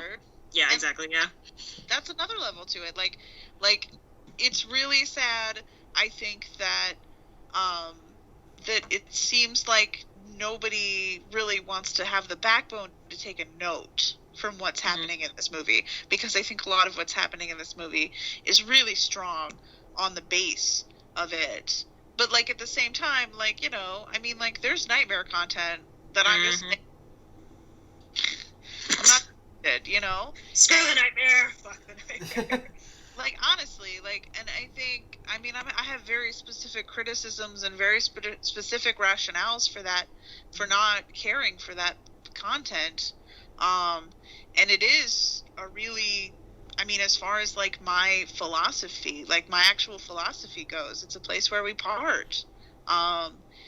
It's just a shame that we couldn't like organically sprout off of this. You know, it's just a shame that we couldn't do what it's like, that we couldn't take these little threads and turn them into something bigger. Like restore the Snyderverse to a certain degree. Like, I don't know. And there's a lot going on there. It's emotionally complicated. Yeah, and that's like where I've been at for a while now. Like, that's what I'm saying. Like, if this is it, that's totally fine. Like, at the same time, like, obviously there are people who fairly have criticism of like, well, if Zack knew that Warner Brothers wasn't going to do this, then like, why do we need the new Nightmare scenes? Why do we need the new Martian Manhunter scenes? And like, I've seen some people say that they don't like it or that it flat out sucks. Fine, fair. Me personally, like, I respect your guys' criticisms of the Nightmare scene and why you don't like it and why you have problems with it. Totally fine, totally fair. I personally kind of enjoy it for the most part. Like, obviously, Lois's death is always going to be an issue for me. But outside of that, I do just see, like, a post-apocalyptic DC world I do find interesting. So I personally would be excited if Zack did more of that. I wouldn't want to see more of Dead Lois, even though, like, there's, or, you know, he showed Dead Lois in this. And so, like, I see some people have, like, very big problems with that, which is totally fine, totally fair. But, like, moving forward, if, in the big if, Zack is given the green light to do Justice Leagues 2 and 3, or just a Justice League 2, like, Zack is no matter what is gonna have to reevaluate what he's gonna do, because like, even though he's been saying as much as like, oh, I want to do this, and this, like, let's just, you know, for argument's sake, let's say they green light a single Justice League sequel, but like that would be it. Zack would have to consolidate a lot of those ideas, and like stuff would have to get tossed out, you know, and there's things that wouldn't make it, so he would have to wrap up his story. And even if there was a 3, I still think all the stuff that was like on like those storyboards that were in that museum or whatever, like a lot of that stuff was never, even Zack admitted, was never really going to see the light of day. And I think that while there's a lot of interesting stuff in there, like of course there's like the Bruce and Lois stuff, like like terrible creative decisions on Zack's part. I'm curious to see what that would look like in this current space of what Zack would want to do and what he would be able to do. So again, I don't think we're gonna see more of the Snyderverse, unfortunately. And as much as I would want Zack to be able to at least finish his arc the way he planned it, but like we've said constantly here, like with everything that's happened, like it's probably best for everyone involved that they don't, especially for Zack and his mental health and his family's mental health and everything. Like, even if as a fan I selfishly want more, I'm gonna have to accept that this is it, and I'm fine that this is it.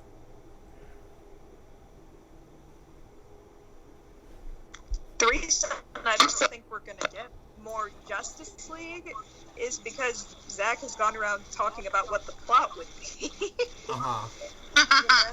You know what I mean? Like, he like spoil the whole thing and then make it. Like, I don't really know if he would do that. Well, and again, we run into the same issue that we run into with this. Where like, if there is another movie and he's just telling us everything, then that is going to spoil our enjoyment of it, because, like, as much as I love this movie, like, we knew way too much. But again, but, like, due very, very, very unique circumstances, but, you know, like, it is what it is. And with, and again, big if, that if there's more, like, and everything that Zack's saying, like, whether you like it or not, like, he's doing this again, and, like, if I were Zack, I mean, obviously, at this point, as far as we know, Zack is under the assumption, once again, that he's done. He's not going to do more. So he's like, well, I would have done this. I thought this would be cool. I thought this would be cool. Like, fine, he can talk about, in theory, as much as he wants. But if it's something that, like let's say he's actively working on and wants to do, and there's a chance he might do it, then, like, okay, Zack, maybe kind of, like, I don't mean this to sound mean, but, like, maybe shut your mouth for 2 seconds. Put a sock in it, Zack! And I don't mean to sound mean. Zack, I love you. I appreciate you. But, you know. Yeah. Oh. You guys hear me? No. Interviewed by Bitter Geeks, this is exactly the kind of treatment that you can expect. Mm-hmm. Hey, wait, can you guys hear me? I'm sorry. Yeah, it's your audio's kind of in and out, but yeah, we can hear you. Yeah.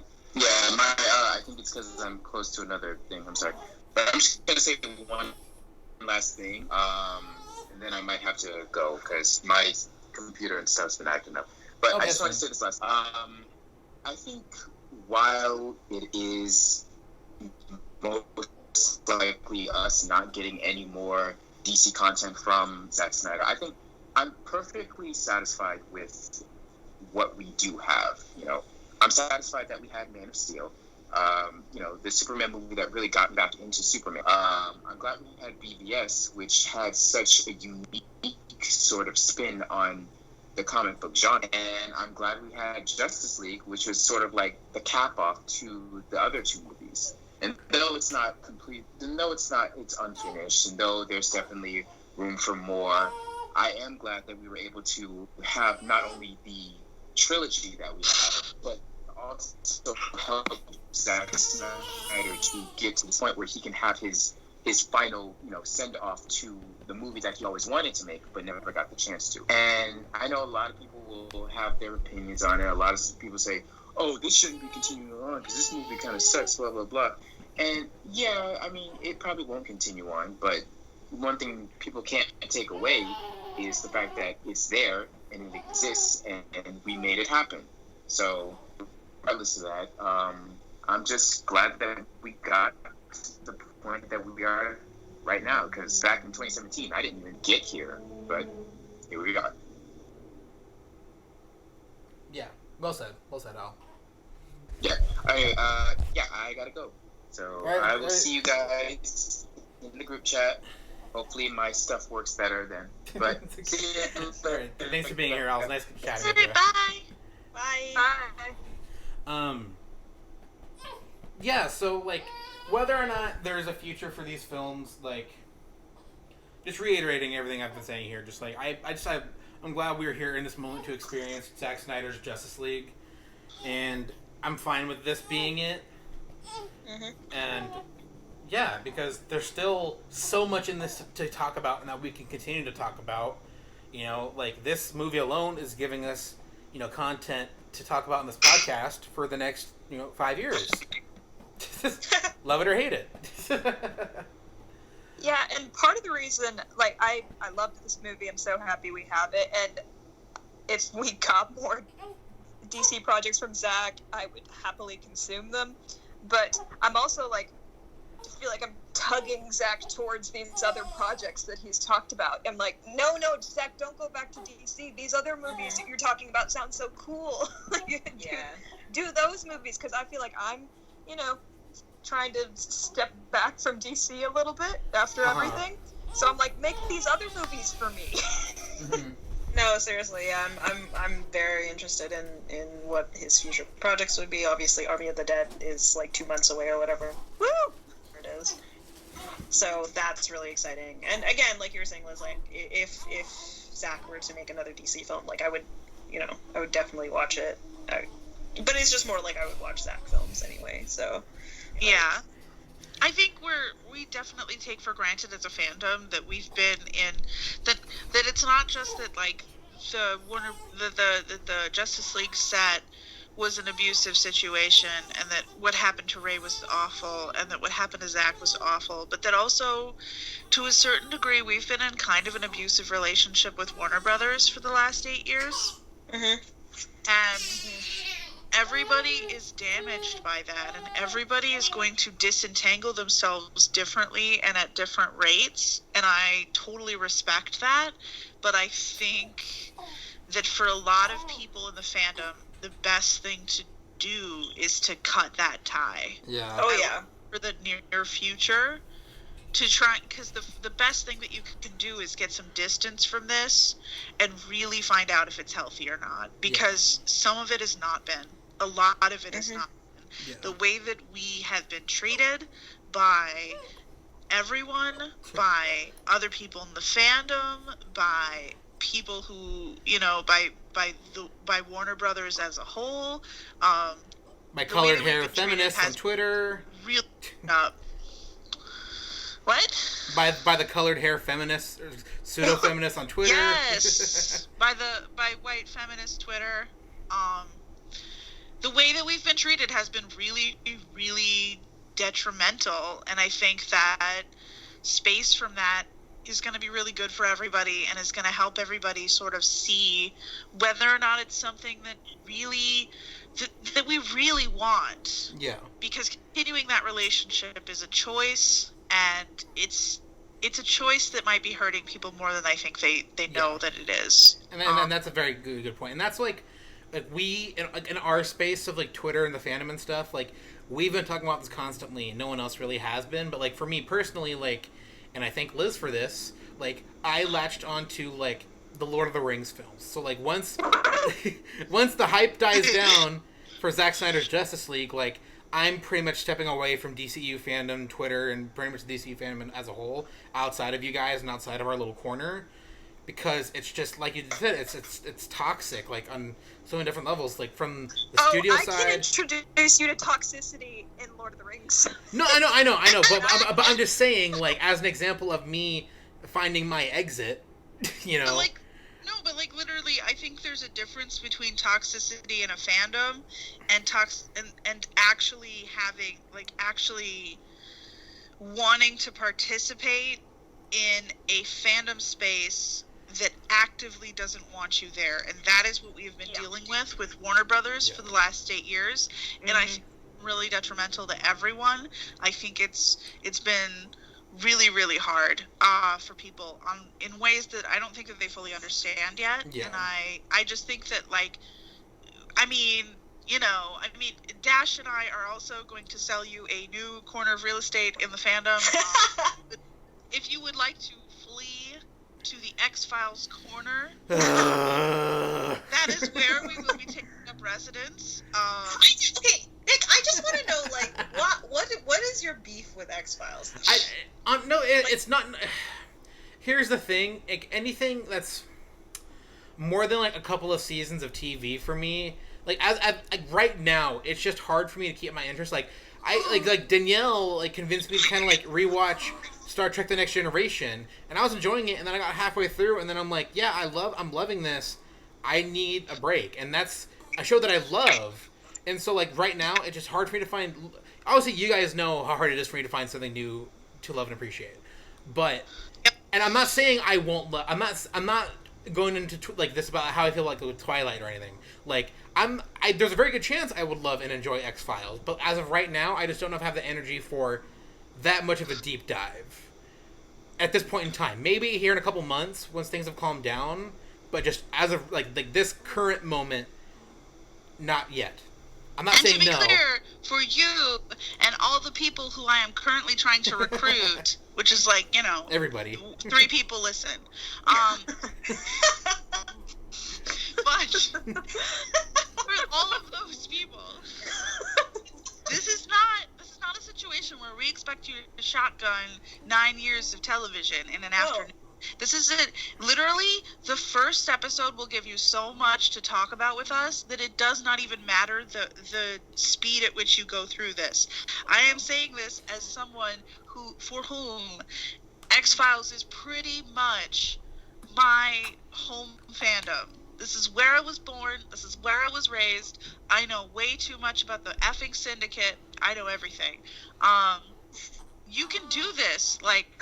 3 episodes a month. This is like a motivational speech. No, but it's true. No. Like, no, but it's like it is. Yeah, it's not like house. No, it is literally. It's not a process that needs to be done quickly at all. Like, you can take your time. Also, I will say though, like, you guys say that, but then, like, literally the 3 of you, like, blowing through episodes, like, is so intimidating to me. Like, I just see it, like... Wait, like who? All of you 3. Oh. On Twitter. I'm still, like, episode 2, season 2. See, but yeah, I stopped too to, like, help my brain. I took a huge hiatus for this Justice League to make room. Yeah, I also took a couple day hiatus, but see, I'm going fast because... I have to start again in the next couple days. You're going fast trying to get to Mulder and Scully doing stuff, and it is just not... That is a big part of it, because I'm getting really impatient for them to make out. But it's not just that. It's like, I'm someone where if I leave something for too long, I'll just stop. Like, I can't take a month-long break from a show, because then I'll just, like, put it off for 6 years. So I have to keep going at a pretty brisk pace, or I won't finish it, and then I think I'll be bullied for that. So I can't have that. Might be lightly bullied. I'm not gonna lie. So I will hopefully finish by maybe summer. You're going pretty fast, though. I haven't watched in weeks, though, so... So anyways, the whole point of this conversation is that with everything going on, like yeah, and Danielle's right, we do need to kind of, like, admit to ourselves that, like, or at least address the question of, like, is this healthy for us, what we're currently doing, being invested in a franchise made by a studio that hates us. And it's abusive towards us and the people involved.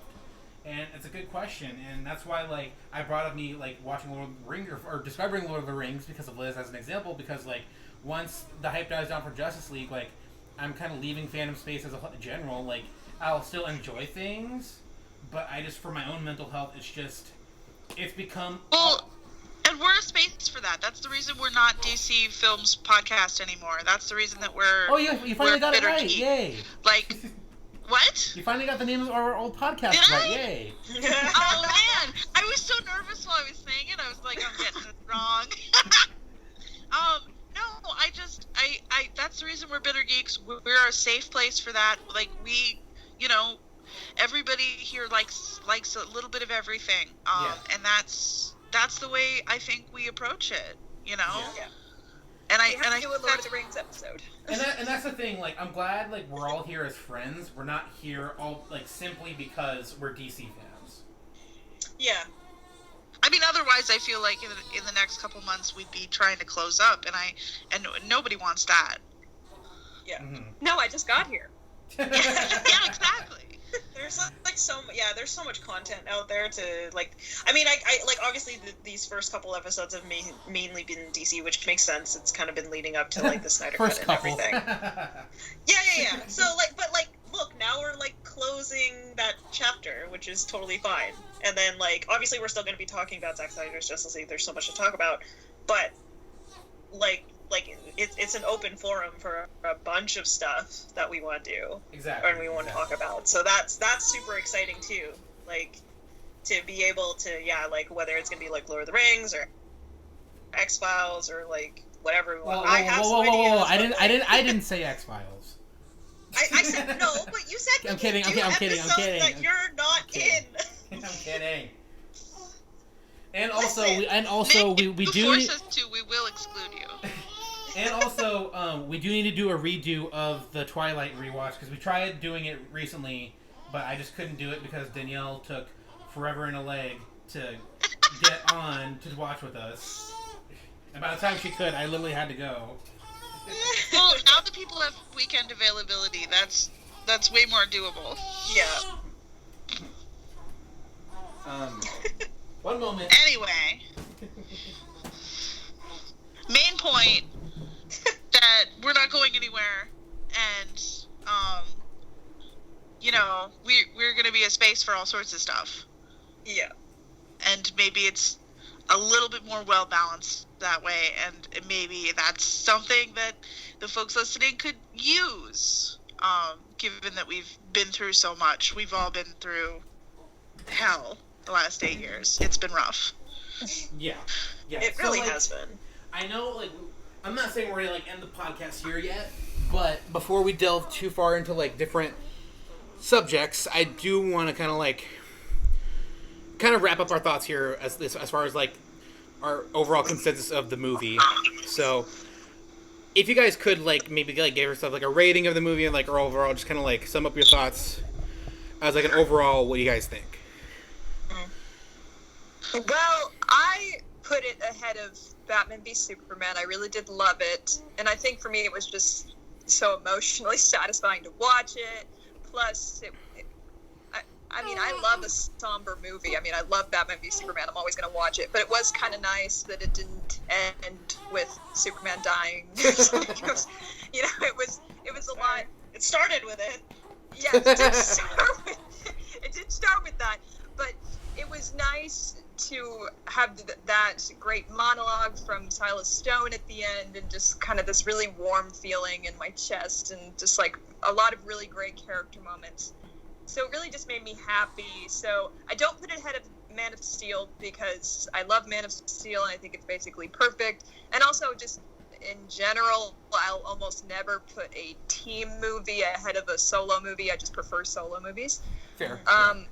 So it was really cathartic to see this movie. I have some gripes about it, of course, but I'm so glad we got it, and I loved it, and I'm so happy I loved it. Dash. Yeah. Again, I loved it, and just kind of echoing what Liz said, that I do have my nitpicks, but that's irrelevant. When I first watched it and was sleep deprived and rating it, I put it above BVS. It was I put it on second on my DCU ranking. But after thinking about it for a while, and it's not to say that it's a bad movie or anything, I just thought about what I liked about it. I put it fourth on my list, so it's Man of Steel, BVS, Birds of Prey, and then Zack Snyder Justice League. Sure. And again, it's not to say that it's a bad movie or anything. It's just there's certain things that didn't work for me. Fair.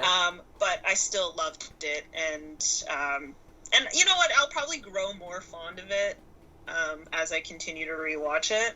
Yeah. Especially with all the memories that come with it in terms of how it was made and everything like that. Yeah. So, yeah, just as an overall statement. So again, loved it. Have my gripes with it, but overall, I enjoyed it. I enjoyed my time watching it. Good. And then Danielle?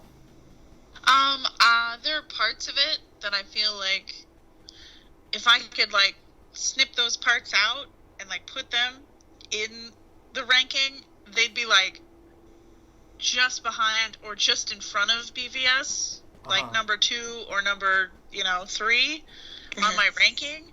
But as a whole movie, as the entire thing, I think that kind of in terms of like the way it works, that does knock it down to like number 4 for me. Fair. Pretty much the same ranking as Dash, like Man of Steel, BVS, Birds of Prey.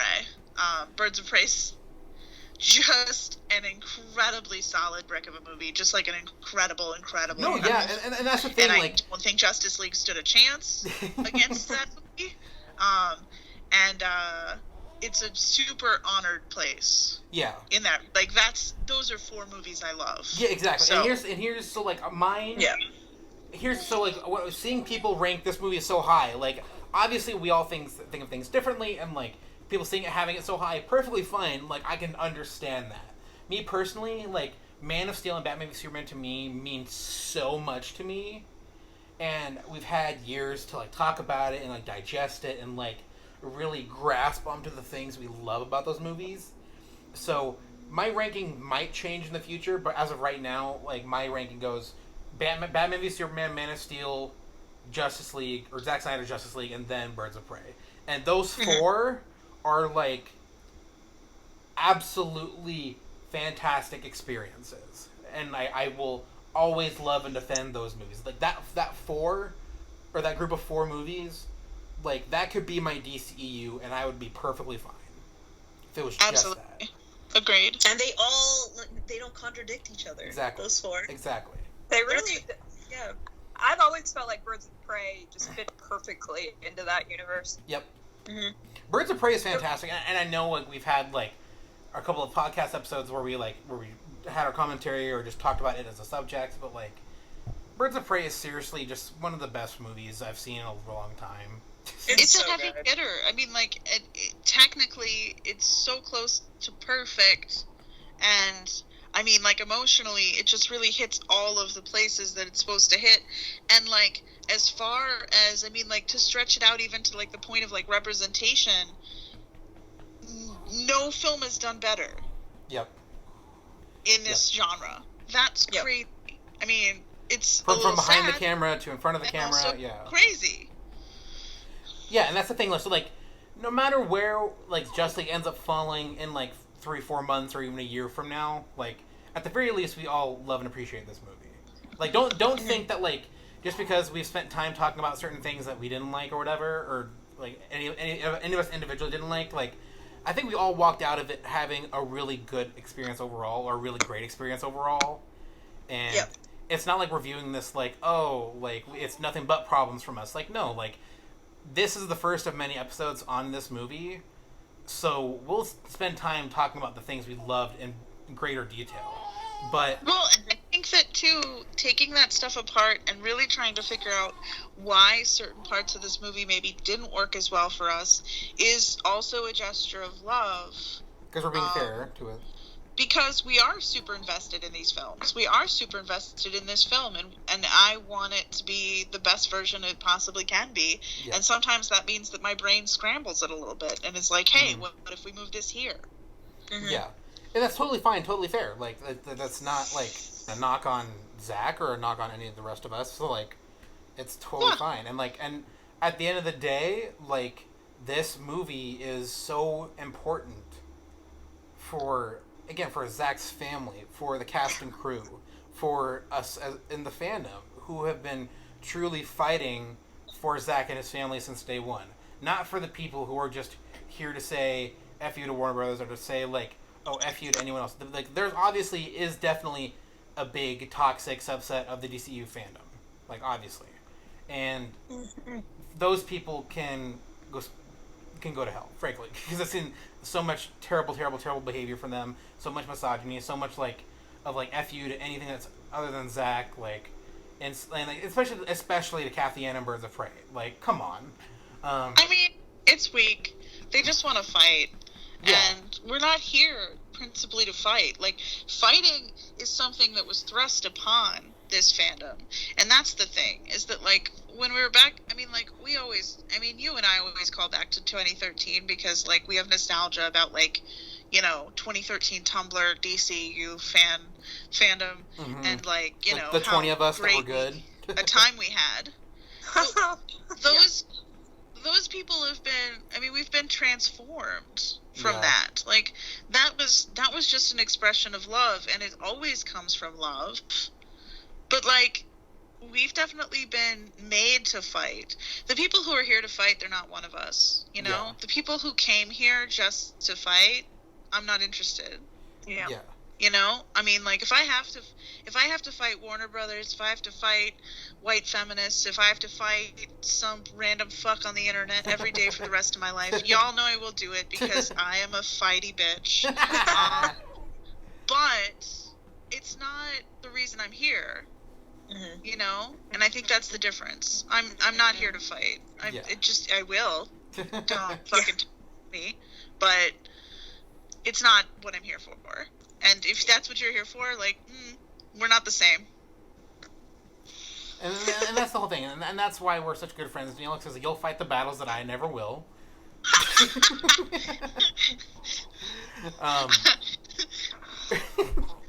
And that's I told you, Danielle has made me angrier. Yes, which is, like, a good thing, though. Yep. Because now, like, literally leading up to this movie, I was like, I'll fight fucking everyone.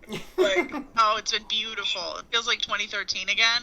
I'm just, like, walking around and, like, who we gonna fuck with today? Fuck these. Well, that was, again, like, last night, literally 4 of us were ganging up on the same person. She had it coming. Yeah, she had it coming. Don't come into our tag. That's one of the first rules. I like watching you guys fight people. I don't usually fight. It's just, like, honestly, when I choose to, like, quote retweet something, it's because I'm like, I have the most sarcastic thing that I can say about it. Like, and I'm ready for it. But I can count, oh my god, I can't count the number of times that I don't quote retweet something. Exactly, yeah. So I have a sarcastic remark. Like, I pull it back so often. Like, 80% of my time on Twitter is me being like, Danielle, don't engage that. Yeah, literally.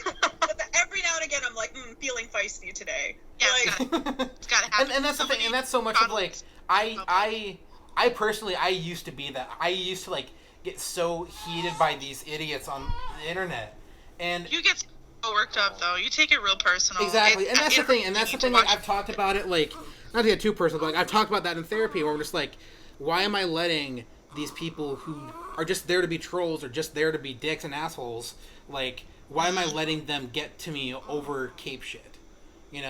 Like, but at the same time, like, there are genuinely terrible people with terrible takes here, so it's like, where do I draw that line? But then, like, at the same time, like, engaging and not engaging with these people, just seeing them is bad for my mental health. So what I've been doing constantly is just blocking and moving on. And my block list, I can happily say, is at over 1,400 people. Whoa.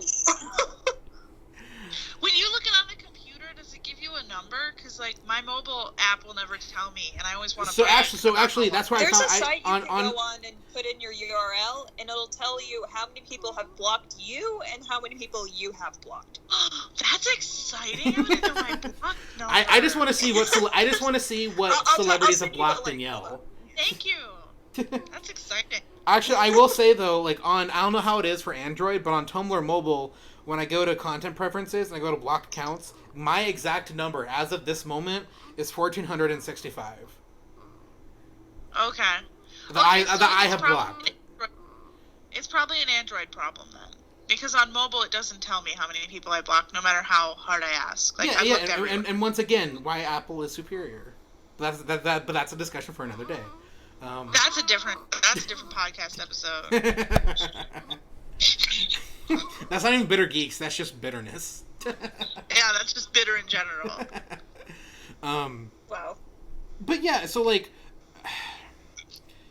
to get back to our main subject here, what we're talking about, and where we are now compared to where we were in 2013, like, I never thought that we would get where we are. Like, I remember when I first discovered DCEU Tumblr fandom, like it was definitely like almost nothing but a positive space. And there are times we definitely had bad days in the fandom where we would just like be constantly fighting people on there. A lot of the fighting would come from Danielle, but fighting nonetheless. But like the reason why it's been very philosophical though. Like that's the thing. Like anytime that you can go back and check my blog. I am not ashamed of anything that I posted on Tumblr from 2013 on, and that is like the year I made that Tumblr. Mm-hmm. I am not ashamed of anything that's on that Tumblr. Everybody who got decimated by me 100% earned it along the course of the conversation, and every single conversation I entered into with an open heart and with the intention of understanding my political, my opponent better. And that was the tone at the time. The tone was like, we really want to understand why people don't like this movie. And halfway through the conversation, it would be really frustrating because halfway through the conversation, you'd realize this person hasn't seen the fucking movie. Yep. Lecturing me on it. And then you'd get mad, and that's when it would happen. Like, you'd activate. But, like, that stuff was always, it never ever got nasty. It never ever. It just, like, it got frustrated, it got angry, but it never, it wasn't, there was no space for trolling on our side. We were engaged in a constant PR campaign to make sure that everyone understood that people who liked this movie were good people. Mm-hmm. Mm-hmm. And that's the thing, like, and that's the difference between like the space on Twitter versus Tumblr. Like Tumblr, like you could genuinely have deep conversations. Twitter is just drama and fight and rage and every Twitter's negative. Anarchy. Yeah. Well, the funny thing is that Tumblr used to be like that. Like late 2000s Tumblr and early 2010s Tumblr was very much like Twitter. Especially with fandom stuff. So it's funny to me, like when you guys talk about like DCEU, like Tumblr, I'm just like, wow, I'm so glad Tumblr changed. Because I was like, Tumblr was awful. Tumblr changed. It was just like, I just think that everybody I think the vast majority of 2013, this is going to be rude, and I'm sorry already. I think the majority of people who liked the DCU in 2013 were Superman fans. And Yeah. I think that was very different from when we had a lot of other fans of other characters join our fandom. And I think that changed things to a degree. Yeah. And I can't avoid how rude that is. Sorry, everyone. Be better, please. And like obviously like and the funny thing is like I've been trying to be more active on Tumblr right now, but like DCEU Tumblr currently is a ghost town. I'm not even kidding. Like the mutuals that I have on there that used to post, or like I used to post DC content all the time, like either are gone on Twitter, gone completely, or That's just me. or just like don't post like any DC content at all, and it's just random like other pseudo fandom stuff or Supernatural stuff. And Supernatural, I literally had to block Supernatural on every damn tag and ship tag from that show that I could think of because I am not. That is one thing I am never gonna watch Supernatural. That is a huge no for me. I just want to put that out there. It's not a choice. We would never make you watch Glee either. Like, don't do that. Yeah, like literally the only episodes of Glee I've seen are like maybe parts of the pilot and like the episode after Corey died. That's literally it. Glee will only make you sad, and that is true of Supernatural. Well, that's the funny thing. Like you guys come from Glee, and like Ryan, all that like the showrunners and everything, and like I came from American Horror Story, so like I get it. Yeah, but even American Ryan has Horror hurt us all. Story. Yeah, Ryan Murphy has hurt everyone in his path. Even American Horror Story is still not like the fuckery that Glee is. I know, but still like. So fucked up. I I went through some battles in that fandom, man. I have some battle scars for Glee.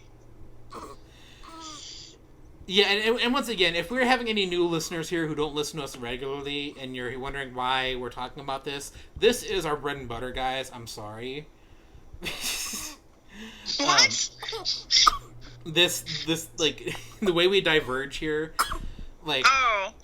well, but we. No, I'm not saying Glee is our bread and butter. No. Yeah, we did a really good job this time. I thought our wrap up was nice. Yeah, it wasn't that bad.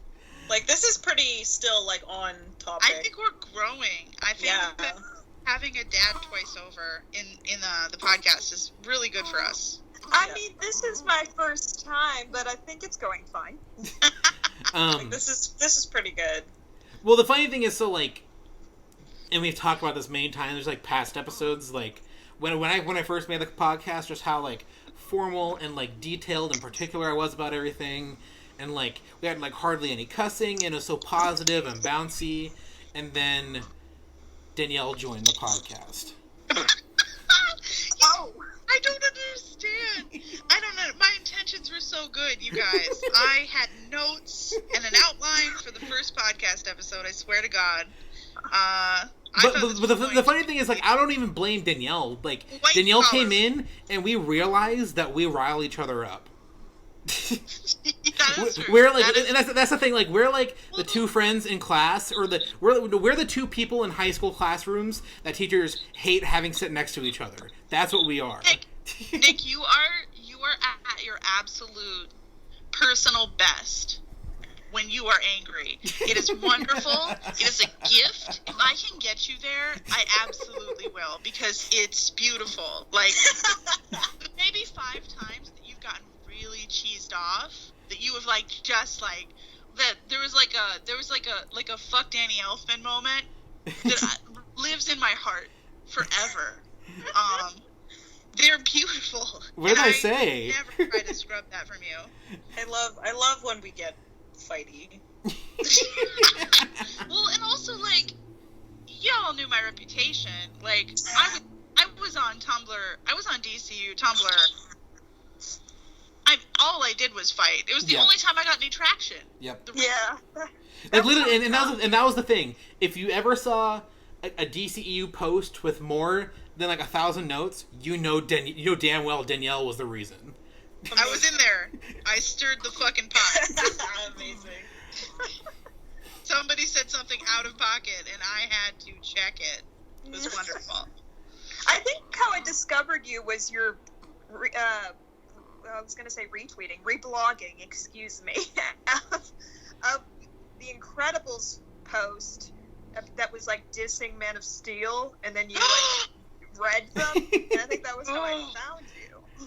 That post, I mean, you guys have discovered that, like, The Incredibles is very important to me. Yeah, someone tried to use The Incredibles. I remember this post because I was really, really, really hurt. I was just gutted by the idea. Yeah, no, I was so mad. Someone used The Incredibles to denigrate the DCU, and I had to completely lose my shit on them. Just top to bottom. Lost. I should find that post at some point. It's pretty funny. Oh, man. I'm sure I've seen it in the time that I've known you and followed you on Tumblr, but I can't for life me think of it. There are definitely posts of yours that I definitely remember and being like... The main thesis of this post was Sinestro is... Sinestro. Syndrome. No! What the fuck's his name? I've lost it now. Syndrome. Danielle, I have been watching... So important to me. Danielle, I found the worst thing is that Syndrome is my favorite character. It's my favorite. You're just like, Sinestro. Danielle, I found the Tumblr post. That took me... Ooh, Liz, send it to the group chat. I want to see it. I'll put it in the group chat. It's very, very good. The thesis of this post was that Syndrome was like the personification of like Zack Snyder or Zack Snyder fanboys or something like that, and I just lost my whole entire shit. No, like literally, like, if anything, like those are the people who are like the anti-Zack Snyder people. That's exactly who Syndrome is, and that's the ironic thing. Yeah, no, exactly. Like that's the thing is, the Man of Steel is so it's just so earnest. And the thing is that like the death of earnestness is literally what Syndrome represents in the fandom. Like, you're literally talking about yourself right now, folks. Like, you're talking about you. You're the problem. Oh man, Danielle, that post.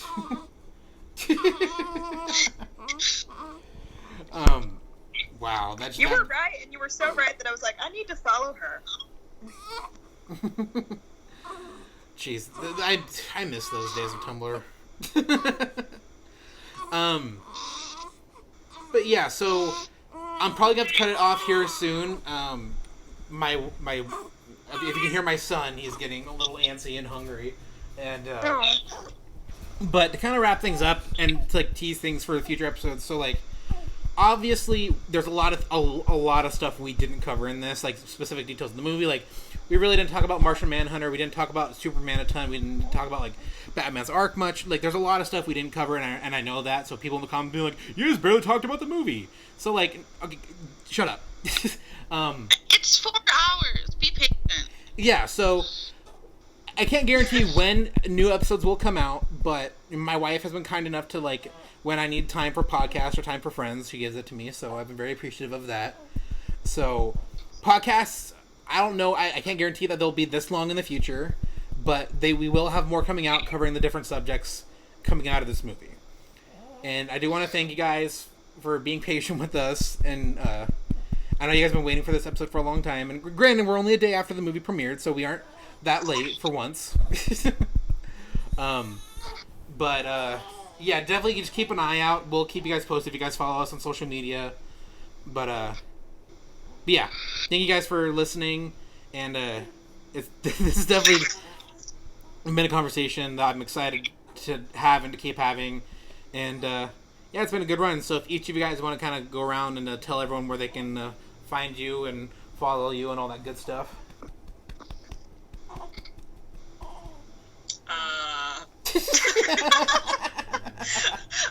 Hi or bye, I guess. I always hate doing the intro outros. So yeah, I'm Dash. I'm only on Twitter. You can find me at Lee-An.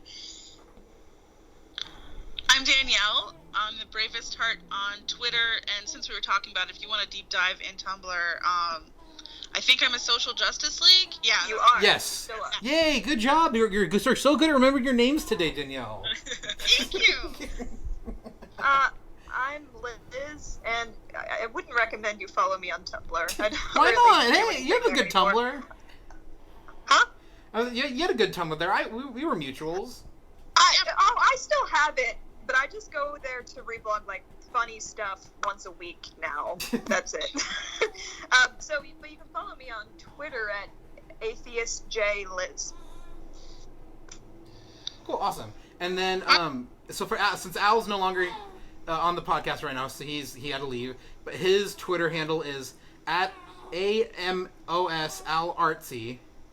So that's Amos Al Artsy, and you can find him there. And then you guys can find me at TrueManOfSteel _ on Twitter, at TrueManOfSteel on Tumblr. If you guys choose to follow me there, I'm trying to be more active. So if you guys are curious and want to follow me, just talk about stuff there. That's fine. So yeah, I'll talk to you guys here soon. Can't wait to talk more about the movie. And yeah, Zack Snyder Justice League is here, and can't wait to talk more about it. So on that note, I'll talk to you guys soon. Thanks for being on the call with me, and I know you guys were here for like several hours now. I'm sure you guys are exhausted. The timer says 5 hours and 31 minutes. Wow. Well, thank you, Dash. Thank you so much for your time. It's very much appreciated here. We appreciate you. We are a family, okay? All right. Well, I'm gonna go eat dinner. So Yeah, bye, guys. I'm starving. Okay, yeah. All right. Right. Bye, guys. Bye.